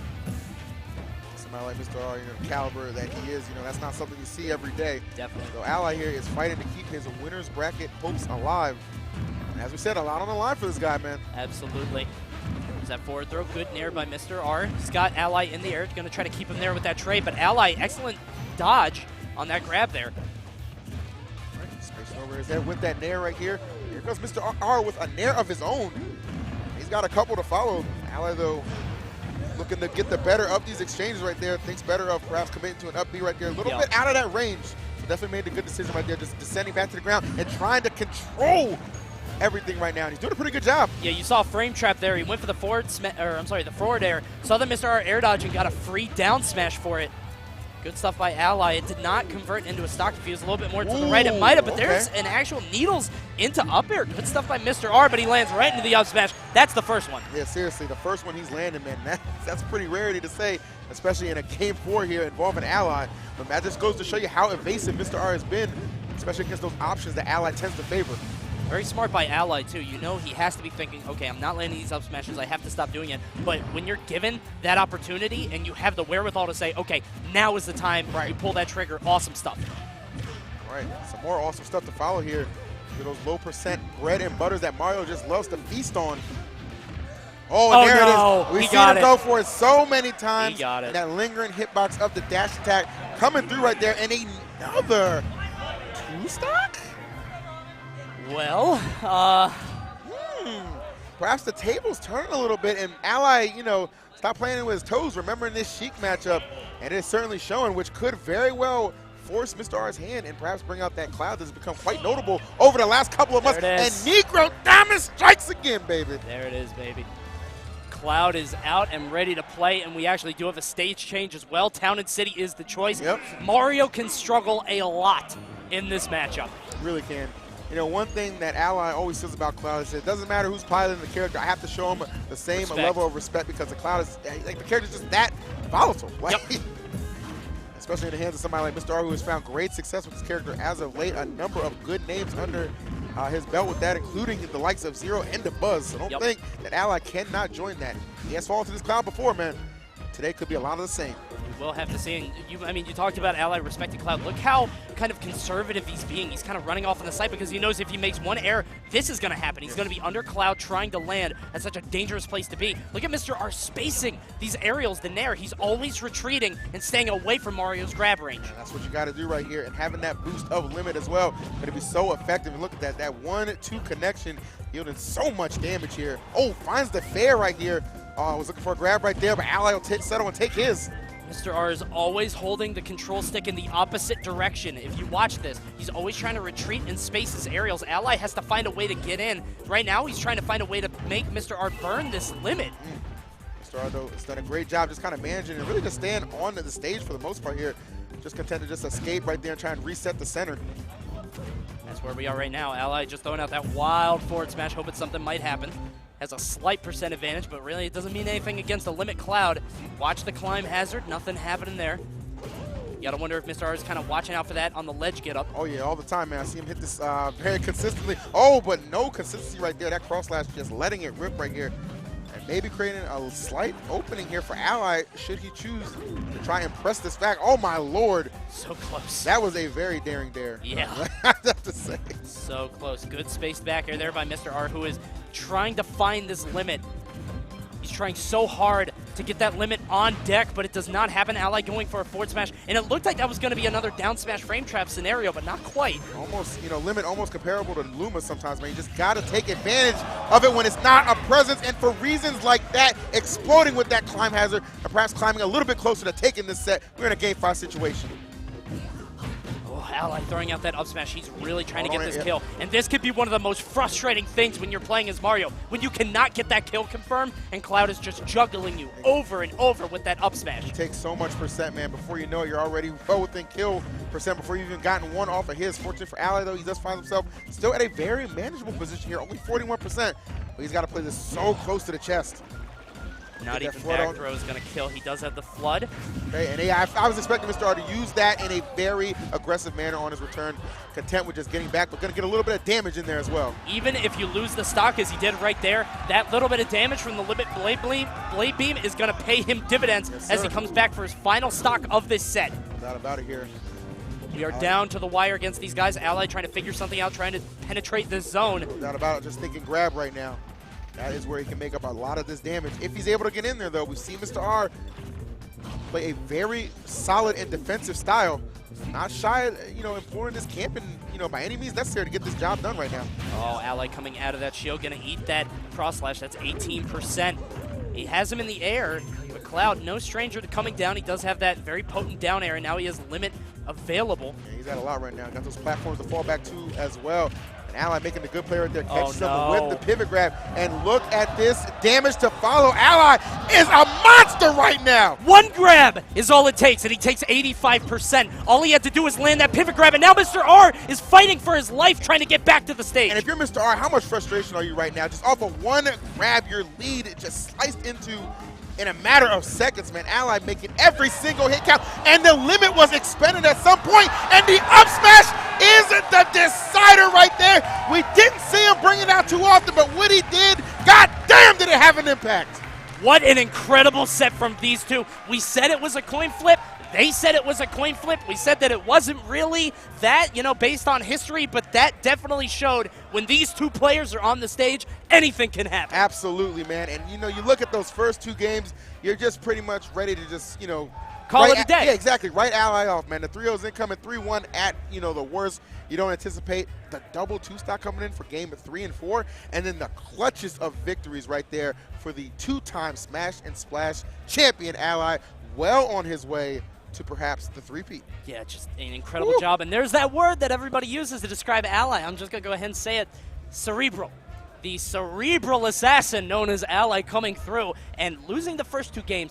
making the adjustments, kind of the cogs are turning. He says, Yep. you know what, I'm still going to go to Final Destination. I can figure this out. And you saw in the last stock, he was thinking, okay, how do I do this? I'm down by 90%. What's going to happen? Gets one pivot grab, That's fires it. right back. And that, I mean, that was just so explosive. That being the difference maker, as you're going to see, because we do have a couple of replays to show you guys. Definitely a set we want to relive, especially with you guys at home. So let's take a look. So right now we're going to see a huge combo string coming out from Mr. R. He does get that forward throw to Bouncing Fish. Gets a down air, kind of unconventional, punishing Ally for thinking he was going to go for something a little bit more conservative. That dash dance coming through. We melee now. Yeah, that was insane. The reverse jab and then more damage, 78% in a matter of seconds. No doubt about it, man. And still right here from game number 1. This was beautiful right here. Toss him up, bam. And that's a far cry from what we saw in the first stock where it took him to get the 213 before he was able to kill with the forward tilt. So here we go. We have the nair into the jab reset combo. You can do that 3 times. Ally spacing it perfectly for the forward smash. And that right there might have been the spark that kind of ignited that offense here and really would send us into this game 5. A big, strong start right there for Mr. R with that limit climb hazard. And then look at this. I want to slow this down. So let's go ahead and go back a little bit on this one. So watch. Ally is desperately trying to find a way in. Mr. R tries to come in with a move that's usually pretty safe. Yep. This down air, he tries to cover the space. Ally just barely. This is such a tiny space, you guys. Look at this length. There's nothing there. Perfect spacing coming out there's there. something there, all right. Now I knew. And he lands it. Look at this. Up tilt, up tilt, up tilt. Outlet limit, making Cloud fall a little bit faster. Exactly. He gets Actually, all these up tilts. Exploiting the stat boost that he gets for himself for his own personal game, and just like that, immediately back into it. And this right here, the closer, I don't know. I'm not sure what option he was going for. Maybe looking for the up B, but the up smash would be the deciding factor right there. Just so down to the wire, Coney. Yeah, and that was just Mr. R. He was definitely afraid. Yeah. At that point, you could see it. I mean, he was air dodging over and over. He was so scared. I mean, you look at it, it's 91 to 12%, then one pivot grab, you're at 85. It's nerve-wracking. It really is. In a Game 5 situation against somebody that you know you had the potential to beat, and you don't want to go into losers because there's so many killers at this event. But you know he has the potential to beat you, and that's just what happened, man. And it's not too often that we really do see somebody of Mr. R's caliber, up 2-0 and then go on to drop it, in a 3-0 fashion. But Ally just would not be slain on this day. All credits to him, man. He definitely earned that one. Absolutely, and that's just the power of Ally, and we're going to see more of him in winner's bracket. Yes, but sir. first, we're going to have D-Disciple go ahead and introduce the next players. D, what you got for us? Yep. That was a nutty winning semis final. Give it up one more time for Ally for that comeback. And you say Mario's not top 5. All right. So anyway, let's get the other side of winning semis going. Can I get TSM 0 on stage?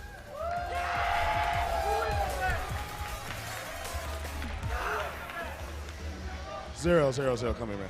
Come here. How you doing, brother? I know you've been feeling a little bit sick, but how you feeling right now? I love the Midwest.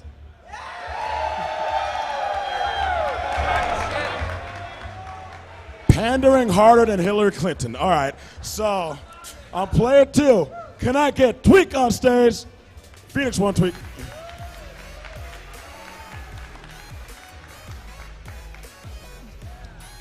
So, Tweak, how you feeling, man? Obviously, he lost to Midwest. You're a transplant in Ohio. How you feel about that? I'm so nervous.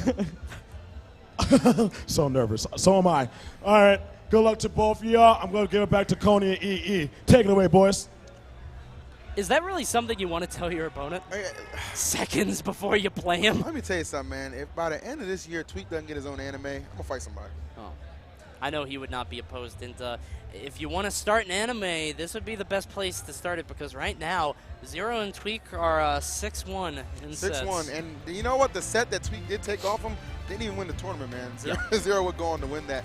He did it with Donkey Kong, though. I'm imagining, like most sets, he's going to start out with the Cloud. He has a lot of confidence in his Cloud, of course, and for good reason. One of the best, if not the best, you'll ever see in the game right here. But you already know, man, Zero just plays, when he has the winning record against an opponent, he plays with that heightened level of just confidence, right? And it's oftentimes it's kind of written on his play how he'll just go in, try and dictate the pace, control the flow, and really just overwhelm. Zero is the Cloud Killer. I mean, we saw it at Royal Flush.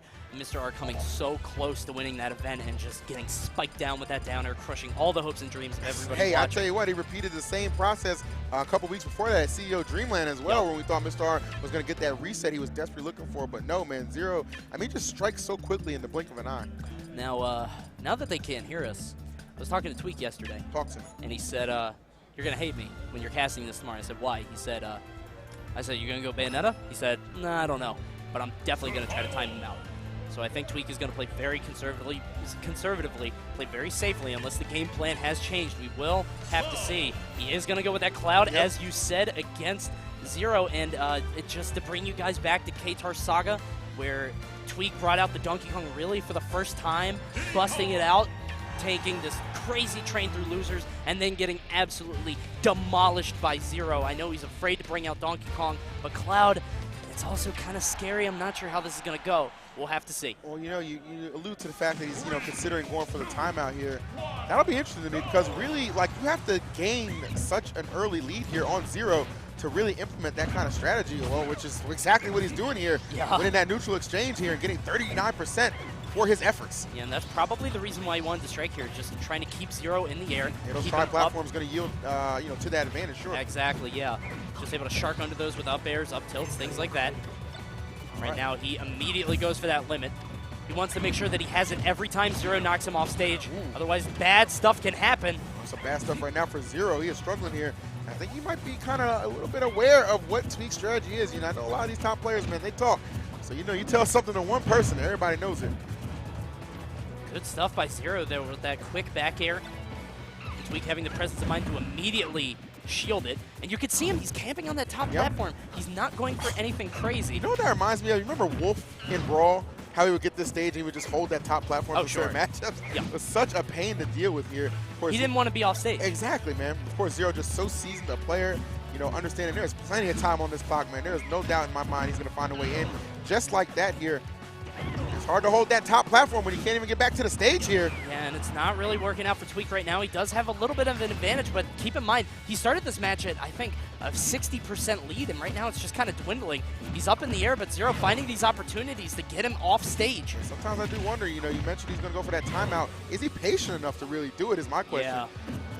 It's hard to say. I mean, Tweak not really known for being a patient, kind of campy defensive player. Yeah, I always find Tweak's matches to be pretty exciting, honestly. Like, he knows when to switch the gears here, but to do it for, 6 minutes is not the easiest thing in the world here. And we've seen Zero has just taken the lead. Ooh, but gets off that stage a little unsafe. And Tweak will take the stock. Limit Blade Beam to the rescue. Perfect use of resources. He went for the up air to kill the banana. Zero thought he had an opportunity to land. I think he did have an opportunity because he just landed a big-ass dare right there. Keep himself right in this match. That's what happens when you deviate from the game plan for even just a second. He tried to get off the screen, tried to do something to Zero. It did not pan out, and he paid for it. Yes, sir. Paid for it dearly right here. Now Zero knows the opening is real right now with an opportunity. Slight lead, though, the limit for Tweak here. Gonna help him out. Oh, I love that. The fair actually putting him in the perfect position to just continue that combo with the up tilt. And you see all that damage to follow. That is off one fair, Zach. One fair. Jesus, he takes all that damage, has to use the limit. One fair converting into so much. And right now, he's going to have to use this jump up B intelligently, but it's not enough. Doesn't matter how big your brain is, you're going to catch these hands. Diddy hits the dare. Zero takes game one. There it is, man. It just, the striking ability of Zero, man, when he gets on the ball, let me tell you something, man. It's like rolling down a hill. He ain't going to stop. It's an avalanche. A Zero lanch. Okay. All right. They can't all be winners. Yeah, I guess not. By the way, shout-outs to Zero for the Mankind pop. Like, I love it here in the Midwest. Yeah, I was going to say, like, all right, Mick Foley. Like, exactly. We see you, man. Mrs. Barrios' baby boy coming through. And now game two, Dreamland. So kind of a deviation from Battlefield. Still a tri-plat, but the Blazones are a little bit smaller. What do you think Tweak's thinking is here? I think, you know what? I think it's pretty much more of the same here, man. But I think what he's going to look for is a lot of up airs and just kind of send him off the top a little bit more easily, obviously, in a stage like Battlefield, which is obviously extended right there. Right now, Tweak playing again, just Very conservatively. Nice stuff by Zero. He knew he was going to retreat to the top platform, stuffs him Exactly. with the forward air. And you kind of know, like, if he is really, going to stick to this timeout strategy, those tri-platforms, that's his best bet. You know what I mean? A stage like this, as well as Battlefield, man. That's kind of what he's going to lean on, I would imagine. So here come a lot of these up airs. As I said, I believe this is what he's looking for. He's trying to send him off the top, aided by the boost of that limit. And right now, remember, he does hit that limit, so he's going to fall faster. He's just kind of combo food for Zero. Just kind of taking your lumps as Cloud. You need the limit to be able to recover, but it's also going to mess you up in terms of combos. Tries to tech chase him on the platform. Zero very intelligently throwing out a back air so he did not land in a tech situation. He could have been followed. There you go. Just good wherewithal on the part of Zero right there. It's going to content toss him over there. Good aggressive approach back to the stage for Tweak right there. You don't want to show Zero that you're shook at any kind of points, man. We know how efficient this guy is when you're off stage or on the ledge. Very smart, and you see Zero just clapping his hands. You know what time it is. There it is. He's going for the down tilt into the up smash. Oh, wow. Okay. Don't see that as an option too often, man. But you know what? This guy tends to surprise me in more than one way. And I guess Tweaking a little surprised that they're caught with the fair, and that will end the stock here. Good setups from Zero. Being off stage as Cloud against Zero it's like one of the circles of hell. Like, that's just going to keep happening to you. Look at this. Awesome stuff by Tweak using that aggressive option to go for that down air. Does not want to get hit by forward air. He's trying to sit on the top platform, but again, if his option is to time Zero out and try to make him, play a little bit too aggressive, it's not working out here. He's so far behind. I love that fade back right there, just catching him with the bears and extending that damage here. And now the follow-ups are real. He is all over Tweak, who can barely move without Zero's permission. And look at Tweak's face, yeah, man. his demeanor, Look at his body language. It just speaks of a defeated man right now. Oh, Zero Zero. doing all kinds of tricks, That just was- like off the Heezy, the M1 mixtape. I'm telling you, man. Oh my goodness. That was the sauce, man. I'll tell you what, man. The Cavaliers are struggling right now. They might want to recruit Zero for this game 2 coming up. That boy was all over the floor. That was nasty. Just NBA jammed him. He's on fire right now. Zero just all over Tweak with that tricky movement. And again, Tweak, I don't know if he's the kind of player to be, a lot campier, a lot more patient. I mean, you really got to commit to that play style. You got to be somebody like Salem. Well, as good of a player as Tweak is, man. Oh, you heard it. You hear it? I didn't. I was talking. Oh, it's the leader of the bunch, my Oh, friend. okay. Leader all of right. the bunch is out. All right, sorry, continue. No, I'm just saying, like, I know, for Tweak, man, as good a player as he is, sometimes, sets like these can be mentally taxing on him. When he has a game plan right there and he just finds himself down, 2 games here on the brink of being sent to the lower bracket. It can be a little stressful, but of course this DK has yielded him some success against Zero in the past. Actually gave him his first and only set victory against him. Who's to say it can't make the 3-0 comeback and just stun this crowd? Yeah, that's the thing. Zero is the cloud killer. Tweak not making it happen today, so he's going to go for Donkey Kong, and hopefully Daddy's home.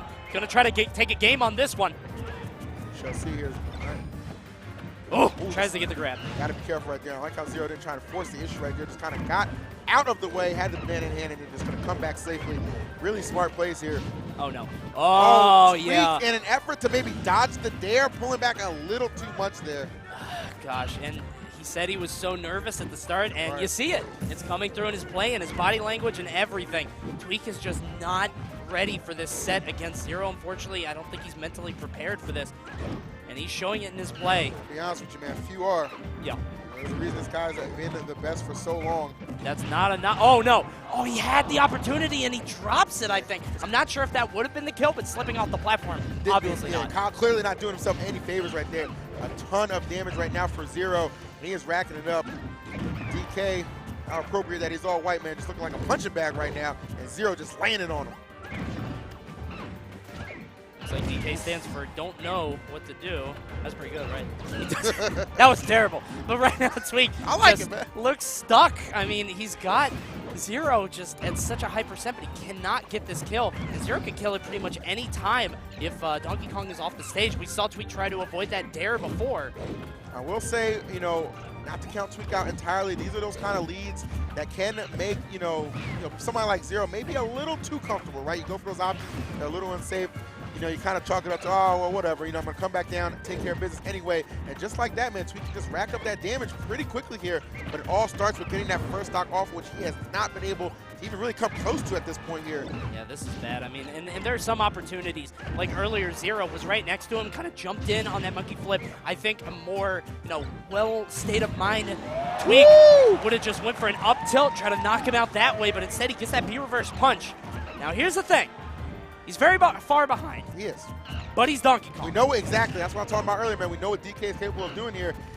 It all just starts with that one good spark of offense that can just change everything around. And fortunately for Tweak, man, it is DK. It doesn't take too much to put him up in one of those situations, but you got to get back to the stage here. And Zero not making that easy. You see him with a nice back there, and that's going to do it. Yeah, just kind of ending with a whimper on that. Yep. Tweak shaking his head. I think he decided that set before he even went into it, unfortunately. I mean, like I said yesterday, he said that he was going to play a lot more conservatively, maybe a little bit more patiently. That's almost try to like time him out, but that did not happen. It's almost like the Grand Finals Classic, right? Because how many times have we seen players, you know, somebody make it to Grand Finals, you know, and you're down 2-0, and you're just like, all right, I'll just try this character out. You know what I mean? You just throw it out there just for the hell of it because you've already resigned yourself to the fact you're just not going to win this set. I think that's kind of what happened to Tweak after that second game. Hopefully he can kind of regain his confidence right there and reestablish that mindset because he still has some losers bracket matches to potentially play here. Absolutely, it's not over by any means. Oh, yeah, yeah. And I honestly think that Tweak against any other opponent, he's not going to be that, there's no other word for it, shook. He's absolutely shook, and we're going to take a look at some replays from that set. We got to that shookness right here. Yeah. So here we go. We're going to see right here Tweak with that limit up B paying dividends as he gets off the ledge, and he started off the set so strong with that first stock. Yep. Of course, Zero would not allow himself to be outdone here. Bam! Right there, immediately closing that gap, not allowing Tweak to go any kind of lead. And guess what? It's not a replay. We're just going to show you the same thing again. This is the second stock. Well, bam! That ain't deja vu. That's deja vu, man. Zero getting the job done yet again. Look at this edge guard from Zero. Going to go ahead and shield. He was waiting for the second part of Climb Hazard, and instead he's just going to do the back throw. And look at this edge guard. Brilliant. He's got the back air, and boom, boom, bow. There it is, man. The two stock with authority here, which would lead to this game 3. A little bit of desperation on the part of Tweak. So he would come up big despite trailing. Bam! Right in to the 5 knuckles of doom right there. But unfortunately, it would not be enough here. Yeah, one more kill, and again, ending with a whimper. Not really a bang. Tweak shaking his head, just kind of nodding, saying, yeah, I guess that's going to be it. And Tweak falls into loser's bracket, so that means that your winner's finals. The Classic, baby. Classic, baby. They couldn't do it at Civil War, but they're doing it here. Zero against Ally. We're going to have that coming up for you very soon. No doubt about it. That's going to be a terrific, terrific match. Then we're going to turn our attention back to the loser side of things and D-Disciple to bring us in. All right, that concludes both sides of the winner semis. So it looks like we're going to have a repeat of last year of Ally versus Zero in winners finals. But let's get back to the loser side. So on my player one side, can I get Mr. R back on stage?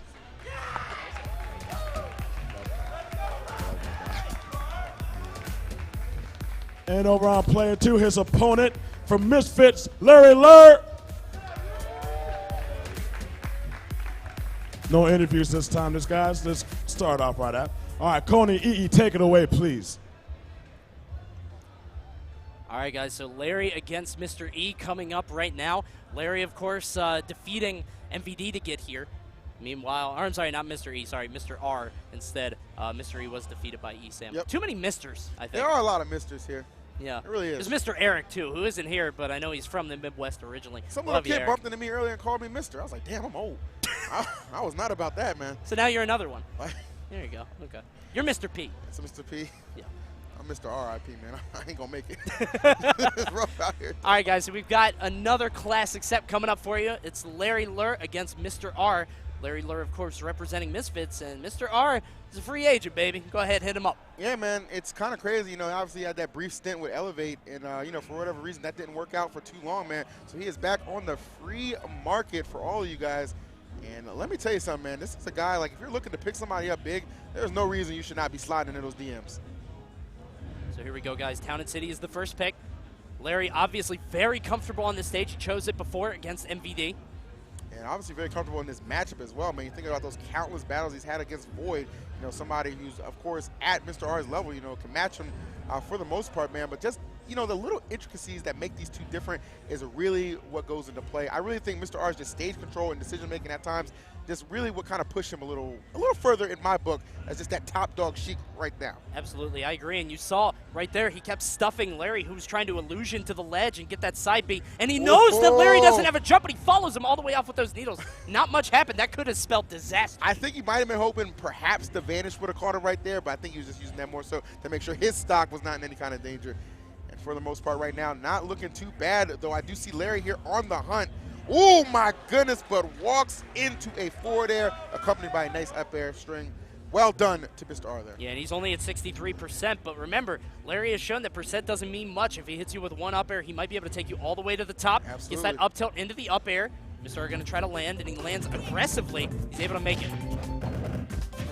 Applying pressure on this shield right now. Mr. R got to be so cautious right now. Fox with a myriad of moves that can kill you around these percents here. Mr. R knowing that and doing a good job here at extending this lead despite that risky percent here. He's doing it in a very careful manner. Fox can explode with an up smash, an up air, a back air near the ledge. But Mr. R is doing an excellent job of avoiding all those setups. And right now he's got 61%, but just as I say that, he jumps right into a Fox back air, and that's his stock. You got the trade right there, but that's definitely going to be beneficial to Larry, who was desperate to get that stock off here. Now we're going to see him try and make up this deficit, man. Mr. R, a lot of these game ones I'm seeing him play has just been off to such a strong and sturdy lead. If this set against Allies any indication, man, don't let the game one fool you, man. It can still go either way. Exactly. That's kind of the pain of Sheik, unfortunately. He gets that there. Larry, excellent spacing. Walking away from that, doesn't get much out of it, only 6%. Okay. They start taking the trade on that. Very intelligent. Larry goes a little bit too high on that illusion. What a catch right there. Just sniffing him out. And back-to-back kills courtesy of that up air. Tilt into the up air is such a powerful combination. And you really see what happens when, Sheik is able to just get those good setups, right? You're not going to see people living to 200% against her. And Mr. R, one of the most efficient Sheiks, if not the most efficient Sheik you'll ever find out. And I'm not surprised to hear the character switch on this one. That is Donkey Kong coming through. Yep. Historically, a pretty difficult matchup for Sheik in a lot of instances. So we'll have to see how this goes. And Larry has joked that he is a DK main who uses Fox for DK's bad matchups. And this, not really one of them, I don't think. I would agree with you on that one here. This DK, very, very experienced man, very polished. It's absolutely a matchup that he is pretty comfortable in. It'll be interesting to see how it goes here against Mr. R. I know it was Tweak at Royal Flush who actually kind of rolled the dice in this matchup. It worked out one time, not twice though. So. Yeah, it's very volatile. I mean, I joked about DK winning this matchup. It just seems that way just because DK can, get those grab combos and kill Sheik very early, easily, but it's not easy for DK to get on that damage. You just saw him take so much percent. Mr. R with this weird evasion, but he gets grabbed anyway. Yeah, that was kind of like a panic. You see Larry just kind of smirking because Mr. R was put into a situation where it was like, okay, panic auction. I just want to get out the way, but no, that option fully covered by Larry Lurk. And this is where things get nasty because he is down a stock, but he catches Larry jumping, almost gets the kill, but DK is just so damn heavy. He's not able to do it. He's a big boy. This is what's so hard, trying to get that kill confirmed, but eventually gets it with that late nair, and that is exactly the spark Mr. R needed. Yeah, even if he didn't get that stock off right there, one thing she can do so well is just bouncing fishing whenever DK is trying to just up B. You just do that good placement right there, and just like that, DK gets sent back and forth off that stage. And that's not really going to do him any favors there. But luckily, not in that situation is Larry here. Slight lead, though I see Mr. R starting to go to work right there. And those up Bs he's using to kind of escape that pressure. Not doing him too much favors, man. No, there's no platforms around to save him. He's not hitting the initial hit to kind of knock him around. You'd see DK, his biggest challenge is actually getting off the... No way, don't do it! Don't do it to him! He tried to air dodge! And you got to know Mr. R having just kind of nightmare flashbacks from that first Evo Smash 4 that where Zero kind of did a similar situation right there, set him up on that top platform. It wasn't an up smash this time, though. It was an up air, courtesy of that that DK, man. Oh, my God. We're both losing it back here because every time that happens, so ridiculous. Mr. R is just having these flashbacks and, like, all these memories of the time that happened at Evo. Yep. And he air dodged too early, and you hear it. Larry actually going back to Fox. Guess this is a stage counter. He's satisfied, man. We're in Wisconsin, man. He'll take his cheese and dip. That's it, baby. That's it. All right, Battlefield for the next game. Not surprised we're seeing Fox on this one. We saw him take so much percent when he was in the air against Mr. R. And again, we talked about how that matchup, DK against Sheik, can be so back and forth, so volatile, and we just saw why. All right, so back to the Fox he goes here. Hoping to have similar results. I'm sure Mr. R not too mad, though, to see this Fox make its return after that game number 2. These two really can't just go either way. Anytime these guys face off, always a classic for sure. Absolutely. It's two of the game's best right here, duking it out. Good stuff by Larry, footstooling out of that situation. Avoids the bouncing fish. Wow, actually came up with the dare. That's kind of surprising on that. I've seen that a couple times, man, but that's in another game called Melee. So. Yeah. Gets that ledge trap on the up tilt into the back air. Smart stuff. Okay. Both of these guys are going to be looking to ledge trap their opponent. Mr. R always has that, retreating there, and Larry always has that patented up tilt. Oh, okay, not going to get the grab on the follow. We've seen so many times Mr. R has been able to do that here. Sniping with the needles. Great tech from Larry right there. Keeps himself out of a precarious situation I know Mr. R was looking to put him in. Absolutely what he needed. He has so many games worth of experience on that tech. Very smart on his part. Does land the back air. He's going for this up tilt again, and he gets it, and the air dodge. Exactly what he wants. Mr. R has got to watch that R button. Maybe not hit it so much. I'm telling you, man, Larry loves putting people in those kind of pressure situations because he can always just anticipate what's your best option to get out of here.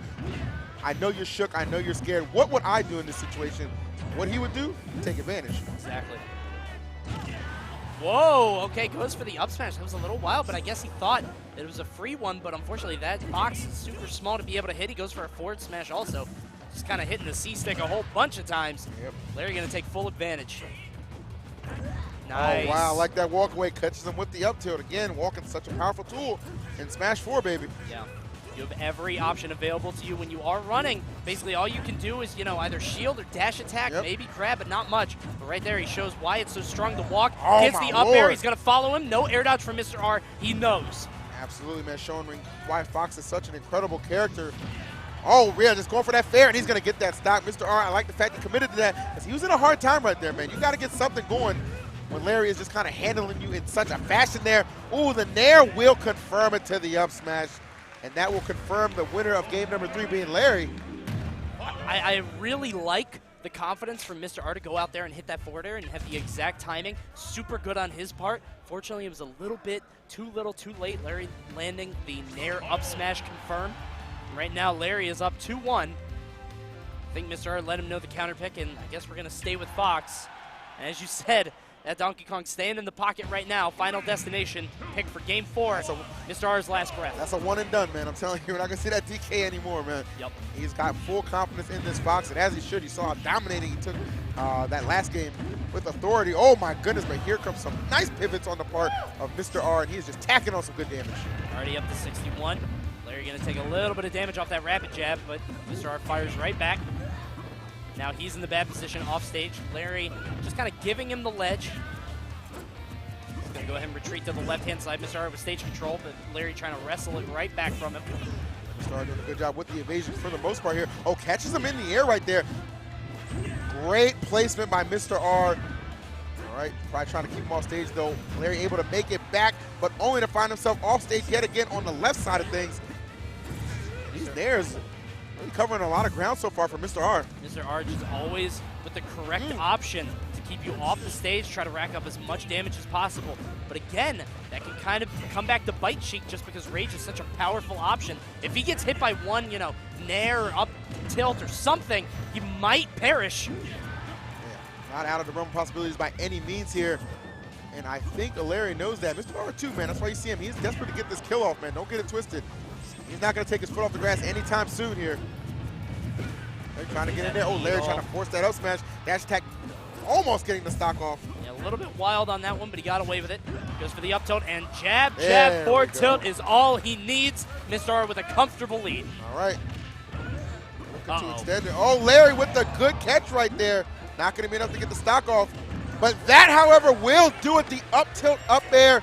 The classic right there. And listen, that was so intelligent. The first time he knew he was going to air dodge, went for the Firefox. The second time he says, Mr. R is not going to air dodge because he knows I'm going for it. I'm going straight for the up air. So smart by Larry. Beautiful conditioning right there. just like that, still with a very fighting chance here in this matchup. You see Mr. R looking to get back to a lot of the same here that we saw in that first stock. He's got him up in the air. Good forward air by Mr. R. Larry wisely teching away. But instead, he's going to jump right into that shield grab, take a lot of percent on that. A ton of damage right here. He's going to kind of box his way out of this corner here. Oh, but only to run into the clutches of Mr. R right there. Had to grab, waiting, but Mr. R finds himself on the receiving end of some big hits. Back and forth these guys go right here. The percent lead, though, favoring Mr. R. Just barely, though. I mean, it looks like a big lead, right? That looks like a 45% lead. Until you remember, it's Fox. Exactly. Fox has such explosive killing options. He gets out of that situation with the Firefox. That's a lot of damage tacked on. 94 to 111. Mr. R has to be careful how he gets back on this stage. Oh, this is a terrifying situation to be in here. Truly is last hit, and it will be the last hit of that set. Mr. R with the lead the majority of the set, but the no quit, no die attitude of Larry keeps him alive, and he will take that 3-1. As soon as that dare came out, that was the moment. He was either going to, you know, just kind of shield poke or get popped up by it, or he was going to shield the whole thing. Unfortunately, Mr. R, for whatever reason, just does not get the whole thing shielded. He gets popped up with that perfect placement for the up smash. Larry will advance. And Larry, I mean, he might as well be 10 out of 10 perfect when it comes to situations like that. He is not going to allow you to have a second chance at life when it comes to those situations. And kudos to him, too, man. He was kind of getting bippity-bopped all around the stage for the most part to start things off, man. But held it down and got the dub. Yeah, that first game was nasty. But he switched over to the Donkey Kong, was getting slapped up a whole bunch, and then that ending where Mr. R air dodges on the platform again. That keeps happening. He did it again, and he got grabbed again. Let's go ahead and watch the replays. We'll show it to you. Let's go. Take it away, baby. So right now, as you can see, this is the final kill of game one. Mr. R catching that illusion with the down tilt. Earlier on in the set, he actually catch the forward tilt into the up air, just paying dividends for him. And that would force Larry's hand right here, bringing out the Donkey Kong. And this, just a little bit of strange reactions here. Mr. R with the panic option. Larry beautifully executed right here, and that would be the stock. There you go. And you already know what this is. We talked about it. So he's already taken so much percent, getting so much, and then that was it. The grenade. Such a mistake. Going for the warrior press right here. This is throws the him up. flashbacks, man. Oh, Evil, there it is. Evil all over again, man. A big old hand to Donkey Kong, getting him with that up air. Donkey Kong's got to have a headache at this point with all those. Right there, as you can see that was again. Tremendous. That's the Larry classic, man. We see that a million times. As do we this. Double jab into the up B right there. But it wasn't for the kill, it was for the mean setup right here. No air dodge this time, gonna go right into that up air and seal that stock away. And that is what will lead to this comeback here. Puts himself in perfect position, clips him out of the shield in the up smash to seal the deal. Yeah, and if you watch, actually, Larry shaking his head at the end of that, saying, no, he definitely should have shielded that. He kind of gave that to me. There are these critical errors for Mr. R. Throwing the grenade, you know, getting shield poked by that down air. Just these slight errors that Larry is just going to absolutely run away with. Yeah, man. I mean, he's too talented not to exploit those kind of situations, man. You just know it's going to happen. So well done on his part. Earned that victory, man, but a good effort by Mr. R again. You know, Mr. R just absolutely the model of consistency. You know what I mean? I can't remember the last top 8 outside of Civil War I haven't seen this man in. Absolutely, and we're going to kick it back over to D-Disciple to introduce the next competitors. D, take it away. Thank you, Coney. Thank you. Congratulations to Larry for advancing to the Lucian semis. Let's see who his next opponent's going to be. On my player one side, can I get Panda Global E-Sam?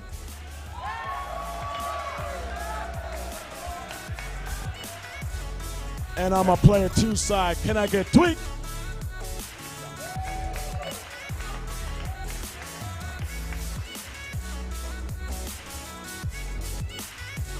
All right, take it away, guys. There's no interview. Just take your seat. Good luck, Tweak. Good luck to you too, Sam. And I'm going to give it back to Coney and EE. Thank you, D. I don't give it back. We took it back. Yeah, well, I'll take it. Give me that mic. Tweak, I don't know if it's the body language. I don't want to make any judgments, but he still looks kind of defeated the way he walked up to the stage. He's a young man, you know what I mean? Like, I say this all the time, you know, back, not to keep reliving my my brawl testimonials here, but, Nairo was actually kind of the same way, too, you know what I mean? When he was younger, sometimes it's just hard. You play your emotions on your sleeve. You have to develop that level of composure over time. And, as talented as Tweak is, that is still, a bit of a hindrance to him. He knows he's very talented, though. He knows he's capable of getting the W should the opportunity present himself. Now, he needs to be incredibly cautious here, though. Esam, one of the best for a reason here. I mean, this guy's had such a resurgence over the last year. You know what I mean? He had such a strong opening of Smash 4, and then we really saw that kind of decline, right? It became the butt of many jokes. But you can't really make too many jokes anymore, man. This guy is back with a vengeance, and he's been at the top of his game for many months now. Absolutely, and one of the things to keep in mind, Esam, one of the absolute best players against Cloud, also known as one of those Cloud killers. And shout outs to Austin, who actually provided us with some information. These guys have not played in 2016 or 2017. Yep. This is their first meeting. This is actually a, kind of a, actually the second, of first encounters here for Esam. You saw what he was able to do against Mr. E, obviously looking to replicate some good success against Tweak here. It's been quite a while since these two have played, man. So I'm sure some new tricks on the table for both. Look at this right here. Tweak trying to answer with those up airs. Good stuff. He waits for Esam to air dodge, and he gets that down tilt. Beautiful play right there from Tweak. Having no problem just reading where Esam is going and just having these hitboxes out. And just like that, man, has made up that deficit he was facing early on. He evened it right back up. Esam was at 0%, got him up to 81, and now he's lapping Esam in terms of percent. Esam at 104. Wow. Oh, wow, the turnaround. And that right there is so smart. No fear of the quick attack, just having full confidence in himself to react and punish accordingly. Gets caught up in the sky right here, gonna go to the left side, should make it back with that limit. No, the Thunder Jolt actually gonna connect, and that'll lead to the up smash. Tweak had to overshoot that landing a little bit. And really, that Thunder Jolt was what set it up. He was gonna land just fine, get onto the ledge, but unfortunately it did not come to pass. He jumped a little bit too high and ate that up smash for it. Right. You saw the mastery of Tweak with that up smash on Esam's quick attack where he tried to run at him. Tweak is very comfortable here. He just has to be a little bit more careful. That's all it really comes down to here. And now with this very fragile lead, Esam looks to extend it a little bit here, trying to come in there, fading these back airs. Got to be so careful. And Tweak is going to throw out that big time option of the forward smash right there. But unfortunately, a lot of startup, which gives a little bit of time for Esam to react. Oh! There, yes! Big down air there, killing Esam big off the damage. top. Just big damage. That's my man Silent Doom holding it down over there in Europe, baby. Just like Esam is holding it down here on FD and in a major way. Now, Tweak does have his limit here, and we saw in that first stock he was able to make up a lot of ground with it. A lot of that predicated on the fact he was able to get some of those up airs started here. Looking for a little bit more of the same.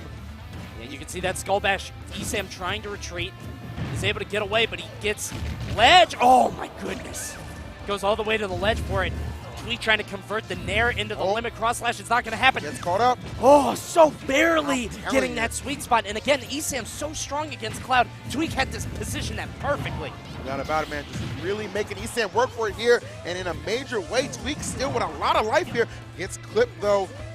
Could be deadly here. Reverses it a little bit. Smart stuff. So smart. These guys are trading haymakers back and Can forth. he survive? Oh my goodness, that dash attack has so much power behind it. A lot more than you would expect. And coming off the wall jump just throws out that cross slash. Trying to catch Esam, being a little overzealous. But maybe it was Tweak who actually ended up in that position here. Gets the ledge snap again. You can see Esam shaking his head. He knows he's dropping these opportunities and conversions. This might come back to bite him as Tweak is trying to fire back. He's going to get the back throw. As efficient as Tweak has been, even when trailing by a large margin, you do not want to allow this man another opportunity at life. He is looking to just drop that final big hit here. Fading that Thunder. How will he come back? This will be very crucial here. Elects to go high, throw out the forward tilt, and that'll do it. Just narrowly sniffing the blast zone, but that is enough. Tweak in a valiant effort right there will take game one. Just barely. Tweak was standing at the edge of the world, almost fell off to Esam, but Esam just dropping these opportunities at the ledge over and over again and again. And it's so uncharacteristic of him too, right? He gets, his opponents in those kind of situations, and he's kind of like gotten that reputation, of being so good against Cloud because he doesn't miss chances like that. He makes sure that stock is taken off the board any chance he gets. Tweak, however, man, he really made the most of those second chance opportunities. One thing to talk about too is I mentioned that Tweak looked a little upset as he came up and maybe a little shaken mentally. That was not the Tweak that we saw there. Every time he was off the stage, completely composed, and he made it back, and that's how he took game one. But now, he's getting knocked off a different ledge, and he's going to take a ton of percent for it. Esam, the creativity never ceases to amaze me there. He's attacking on that quick 60%. All right, and looking to extend it even further here. A lot of the same that we're seeing from that game one, but we all know how that one would end. Yeah, and you saw him roll on that one. The first time he did not tech it, he took a lot of damage. That time he was put in a tech chase situation. Esam able to tack on a little bit more, so you're kind of damned if you do, damned if you don't. Yes, sir. He's going to land right in front of him. Eat at least one up air. Good job landing to the ground, taking no more. Ooh. Nice. Coming Got in there, another flipping one. him here with these up airs. As these strong aerials of Cloud really doing Tweak a lot of favors here. It goes for the dare right there. I like that decision. Oh, no. Okay, drops a little low, but I like the Thunder to cover his options. I do, and I like Tweak actually being aware of that Thunder, because notice he stepped right out of range there. Not going to fall prey to that. Seen it maybe one too many times. Ooh, wow. That was slick right there. It's one thing to just recover and have that limit. It's another thing to just be able to turn it into offense as well. Tweak doing a very good job in that situation. Every percent matters, and even though you're not getting anything huge off it, you're getting some percent. That's going to be good. Right now, Tweak going to have to recover creatively, and again, he's able to get around Esam. The timing is just immaculate on the part of Tweak, man. Oh my, wow. Damn. I mean, Tweak went up to the gods in heaven, and then he got struck right down by Esam with that Thunder, and right now Esam answering right back, but Tweak just throws out the down air, and Esam just, okay, here you go. Yeah, pretty much. Like, all right, I mean, what can I do about that? Got to come back here. And despite these early strong leads, Esam has been able to build every single time Tweak has answered back. And it has been in quite an impressive fashion right there. As you see the follow-up right there. Good coverage with the dash attack here. And it's going to retreat right here and dare Esam to come into that zone. Esam, though, taking the challenge and penetrating. Yeah, he's got to try to get Tweak off the stage to use that limit. Or he can try to use the limit to, get a little bit more in terms of grab combos, as we can see here. Got some up airs, but Tweak sneaking out that up air of his own and getting out. That Cloud up there, so powerful, such a good tool at escaping a lot of situations. Tweak using it to perfection here. Oh, Esam with a little bit of a step back right there, but Tweak not getting caught off guard. Gets him with the helicopter. Tweak opting to jump rather than hit the ground. I think that's an intelligent decision. Gets the down air into the up. All right, these jumps right here, a little bit of coverage here. And notice Tweak is content to just let Esam get back on the stage for free, man. He's pretty comfortable in the fact that he can outplay him or keep up at the very least in neutral. And for Cloud, man, his hits are going to make a little bit more of the difference, especially with a lead like this here. And I'm really surprised that he didn't pull the trigger there. Esam landing right next to him with that back air. There's a lot of lag on that if you hit the ground. Could have just thrown out the limit cross slash. Hope that does not come back to bite him. I think Tweak throws out that big time forward smash there. Trying to catch him here. Might have put himself in a little bit of danger, able to land at that top platform, but Esam still relentless on this chase down. I wonder. Back air? Oh, almost getting it. Esam in a recovery situation. He does get it, and there's the climb hazard. I had a feeling that's what he's going to be setting up for. It was a good decision right there. Just the execution just a little bit off right here. So now Tweak got to go it alone. No limit on deck here. But considering Esam's percent, man, this is still very doable for Cloud. He's able to make it back again, and really, he has not been stopped in terms of recovery. He gets the fourth throw, and maybe a little bit more percent. He might be able to kill with up throw. It's not a great killing throw, but it can't work. Yes. But the back air is all he needs there, and Tweak sneaks that one away. And you can tell the confidence from Tweak, despite missing that limit climb hazard, was not deterred one bit. Understood. Esam sitting there at about 130. He knows he's susceptible to that from a multitude of Cloud's moves, and that back air being one of the best. And Tweak was so conservative in that match. He had the limit. He had a few opportunities that I think he could have taken, but he did not want to be off stage against Esam without limit. But historically in this set, we haven't seen him get knocked off stage and lose a stock for it. Exactly. He's been just so good at the evasion when it comes back to getting to the stage, man. And you put a lot of odds on this match here. You probably wouldn't expect Esam to be down 2-0 right now. I mean, that is pretty incredible, especially the reputation I feel like he's built when it comes to fighting against Cloud. But Tweak caring nothing for that. He's just put himself in a great position to continue on through this bracket and off to a fiery start right here. Usually Esam the one dictating the pace in the early going. This time Tweak taking the reins. So here we go. He's got the back throw off the side. He's going to do it again, trying to keep Tweak off. He's going to jump up, and oh no. Is this it? Is this what we've been waiting for? I think he's going to be fine. Yeah, I had a feeling he was going to be okay right there. I knew he was going to drop that second hit of the climb hazard. Smart play right there. Just get himself back to the stage and gets limit in the process as well. So, but gets this jab lock here. Not going to take the stock, but a ton of damage to stage control on the part of Esam right now. Goes for the double thunder, but obviously Tweak is going to air dodge that second one. He's going to watch the thunder jolt. And again, kind of let Esam back on the stage. He's playing sumo, though. Yep. He's trying to keep him off on the ledge, make sure he's there. Tries to take him down with the thunder, but it's not happening. And again, he's off on the stage. He's watching for that back air. Every single time, just so good on the timing with those down tilts. Okay. It's the forward thrown right now. Tweak looking to take the first set of these two in 2016 and 2017. He's off to a hell of a start right here. You say I'm going to need something big.